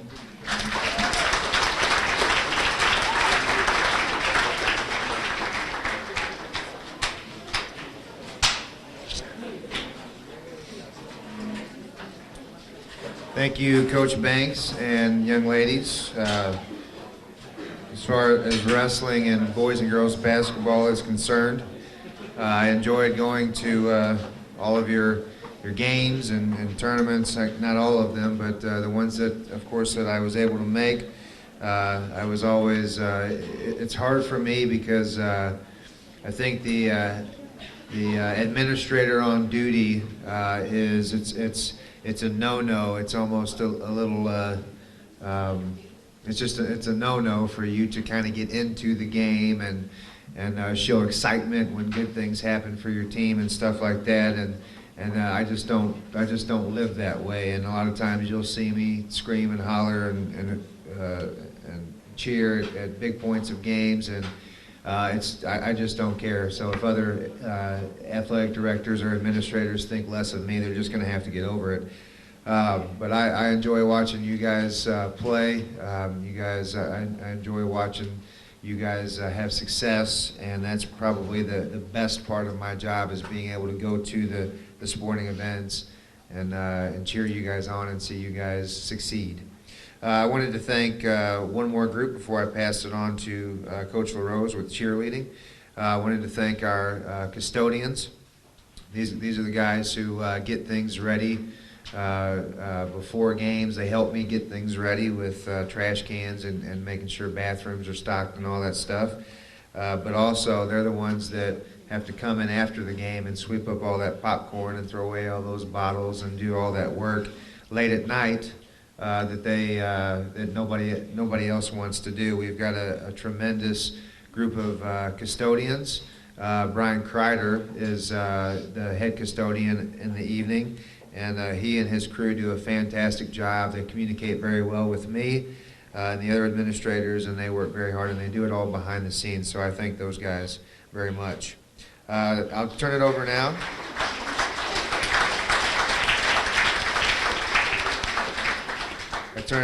To, we've got our two groups left, cheerleading and Emeralds, and these groups do a lot for the teams. They don't have the luxury of our most of our sporting teams of getting to see rewards through wins and through statistics and things like that. They come to practices, dedicate a lot of time, come to the games that you are at as well. And they do all of that without getting that reward of getting to see their name in the newspaper or on Prepcast's Facebook page, or getting the announcement and the pat on the back for getting a good win last night. They don't get any of that because they don't compete. But they are there. They practice hard. They spend a lot of time trying to get better at what they do. And a lot of it goes without recognition, not because nobody cares, but just because you don't have those wins and losses and things like that. So a big kudos to our cheerleading and Emeralds teams, because your effort and your work ethic and everything that you do does not go unrecognized. So I'll turn it over now to our cheerleading coach, Carrie LaRose, and she's up.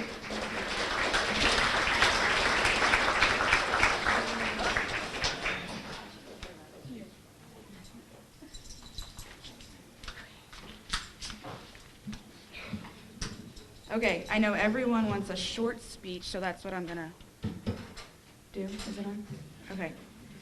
First, I just wanted to thank Mr. Nix for allowing me to come back as the head coach and helping me along the way of my first season. It was a fun and exciting season, and also a little bit crazy, and if it could go wrong, it definitely did.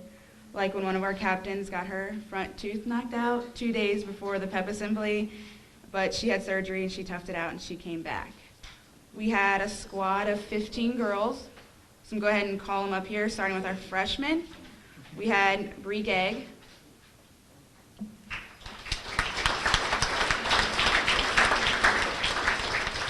Bree was wonderful about trying new things, and she always did anything I asked her to do, and she definitely made my job very easy. I decided next, since I could never keep these two straight throughout the season, I might as well just call them up at the same time. Connor Shilley and Lauren Bell.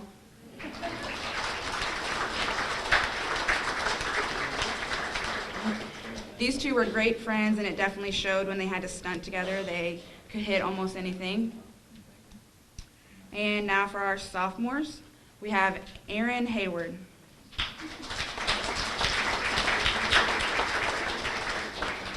Erin was our wonderful back spot. Her main responsibility was catching her own sister, and so I always hoped they never got into a fight, and she decided to drop her sister at practice. Next is Kiara Benton.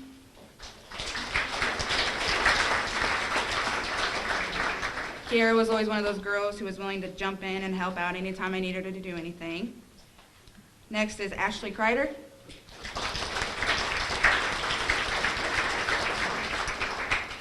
One of Ashley's favorite things to do at practice was to call me out on the fact when I said one more time, I actually meant 5 or 6 more times. Georgia McCrane.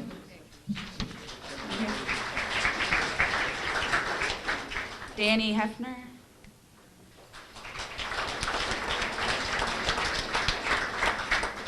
Danny was one of our amazing flyers this season. Her skills have improved so much, and I can only imagine the things she'll be able to hit next season. We had 3 juniors this year. First was Alexis Duncan.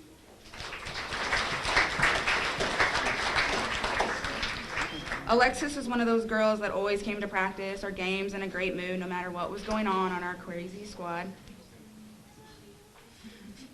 Next is Julia Hayward.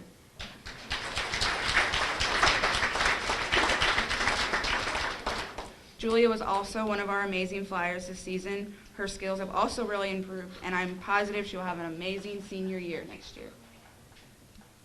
Drew Moore. She's not here. For our 4 fabulous seniors, we'll start with Stephanie Smith.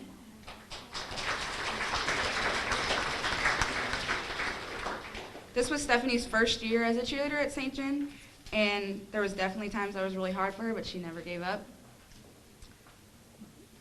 Next is Brandy Sutton.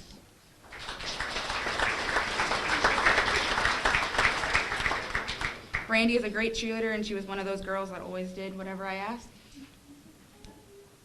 Next is Ashlyn Wilson.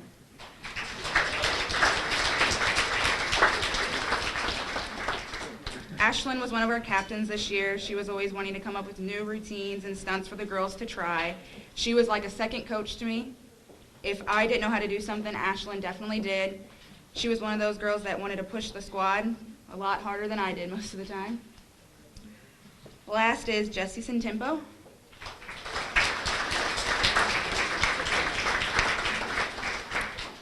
Jessie was also one of our captains this year. She always kept me calm and organized no matter what. There was plenty of times where I would have to call her or text her to make sure I was doing my job right. And last but certainly not least is our wonderful manager, Jessie Flake.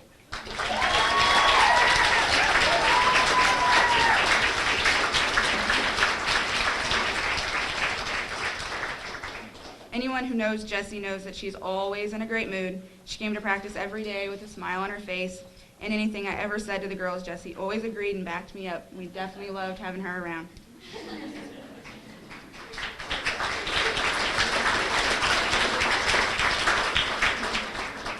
I have a few awards to give out. Best jumps went to Drew Moore, but she's not here tonight. Best attitude. This girl came to practice and games with a calm attitude, no matter how stressful or crazy it got. She always seemed to keep the squad under control and definitely helped me out. This year's Best Attitude Award is Miss Jessie Santempo.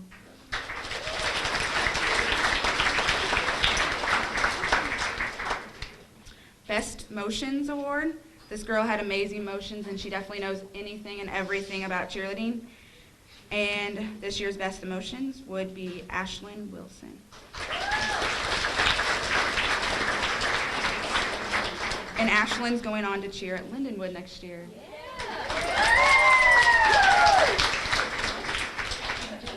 Most improved. This girl had improved so much this season. She was always relaxed and willing to try anything new, and she hit pretty amazing stunts this year. Most improved is Miss Bree Gagg.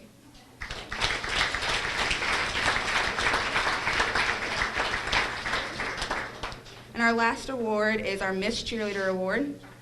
I can tell that this girl is a true cheerleader. She came to practice every day and really showed me that she loved the sport. She will go very far as a cheerleader if she can keep the passion she has right now.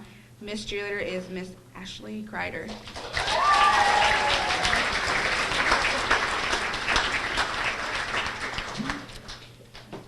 I'm done.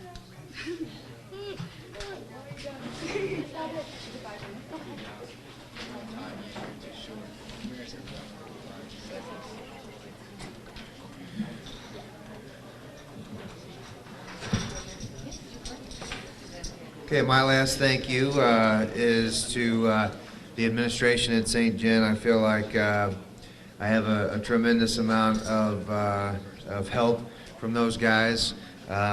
Specifically at the high school level with Mr. Mercer and Mr. Haney. Those two guys always keep me sharp. They set the bar high as far as expectations and how to be a good administrator. And of course, they've always got my back with everything I do, and I appreciate those two guys very much. We now have our final group, and it's the old last but not least sort of thing. And this year's final group is the Emeralds, and Coach Ramirez is up. I know she can't wait. She so looks forward to speaking in front of big crowds. So here she is.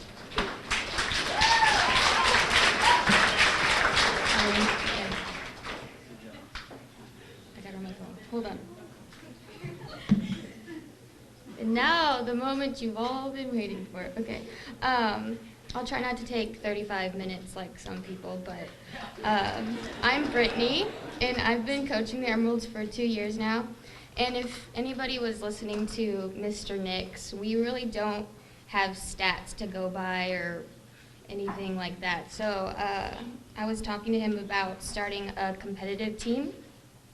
Next year, that will be offered to both the Emeralds and cheer. We still have a lot of planning to do, so hopefully we can get that going for next year so we can compete. So I'm excited about that. The Emeralds participated in a Princess Tea Party. They all dressed up as Disney princesses and performed a dance routine, and also we had a vocal performance. They performed for about 150 girls, so that was really neat to see them get involved with that. This winter we had 10 members on the team with no seniors, so when I call your name, come up, okay? Caitlin Yunt.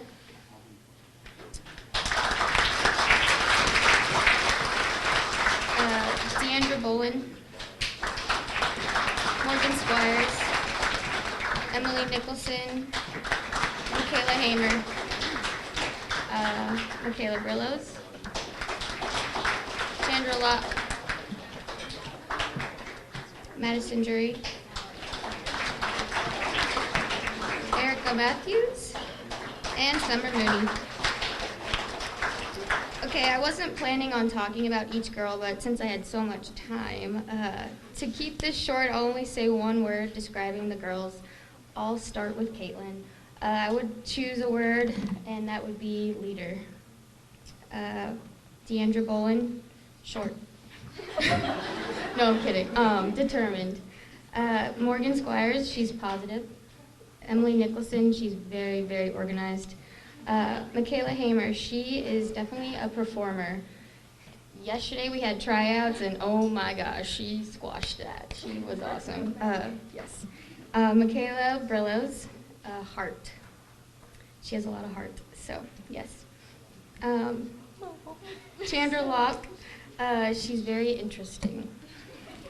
Madison Jury, passion. Erica Matthews, sneaky.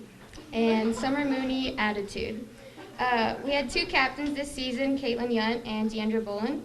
These girls are in charge of choreographing the Little Gems dances and organizing the Minerals routine. So yay. And now our awards. Caitlin Yunt, she got the leadership award.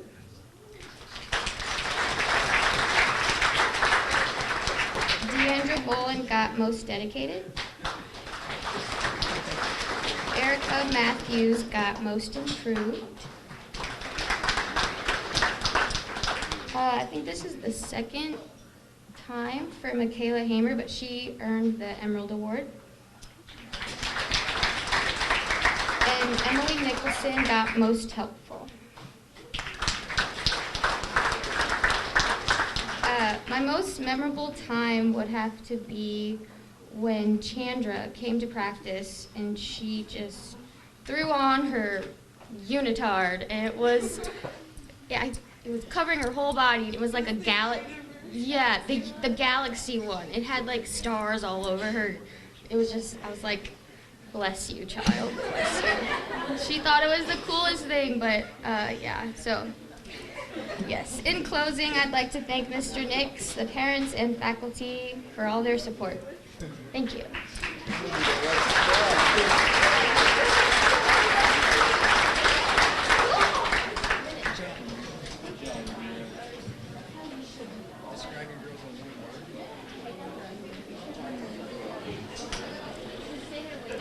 I don't know what a unitard is, but it sounds really offensive. I blushed a little bit and I don't even know what it is.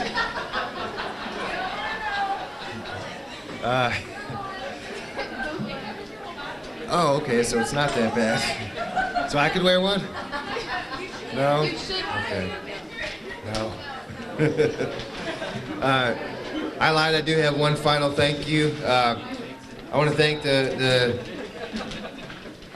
the coaches to my left and right here.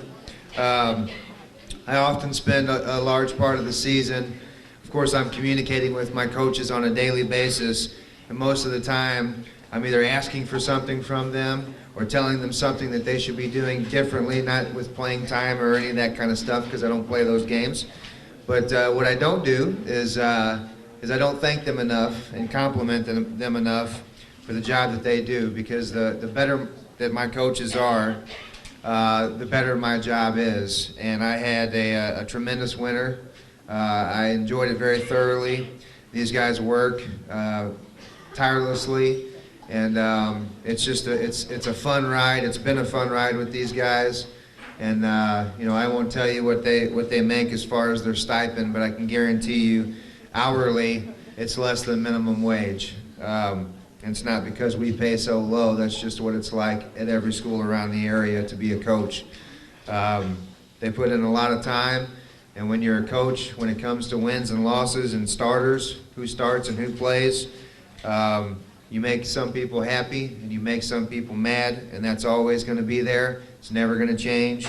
You got to get thick skin if you're going to be a coach, and I just don't feel like coaches are appreciated enough, and that's not a slam at anybody.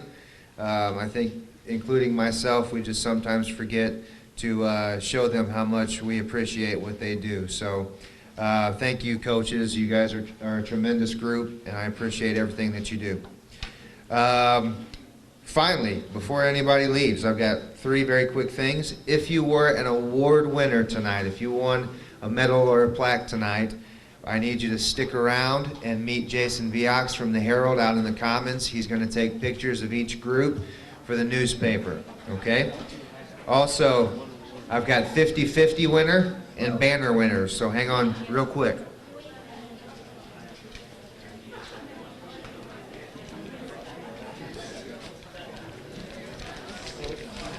$50-50 is $50 tonight, and I'm gonna let Coach Coleman be the hero. Yeah. And the bad guy to everybody else, and the hero to one. Bring your ticket up here with you, please, if you are the winner of the $50. It's 411379. 411379. Wrong game, but you could very well be a winner anyway.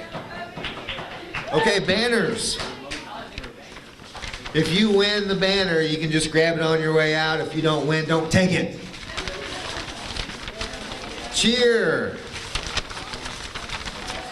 Make lots of noise here.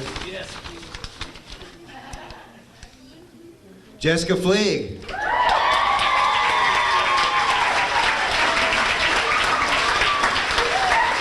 Boys basketball.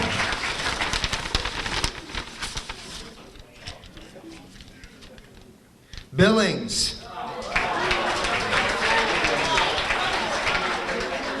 Billings, you didn't get enough cheers. Jessica got a lot more than you did.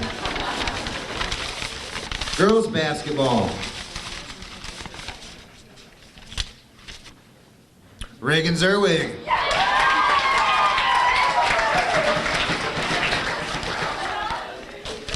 And wrestling.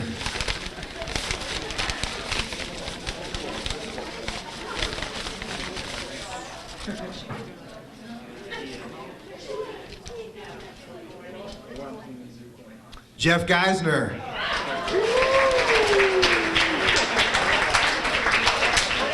Award winners, don't forget to stick around, meet in the Commons. Thank you, ladies and gentlemen. Have a great night.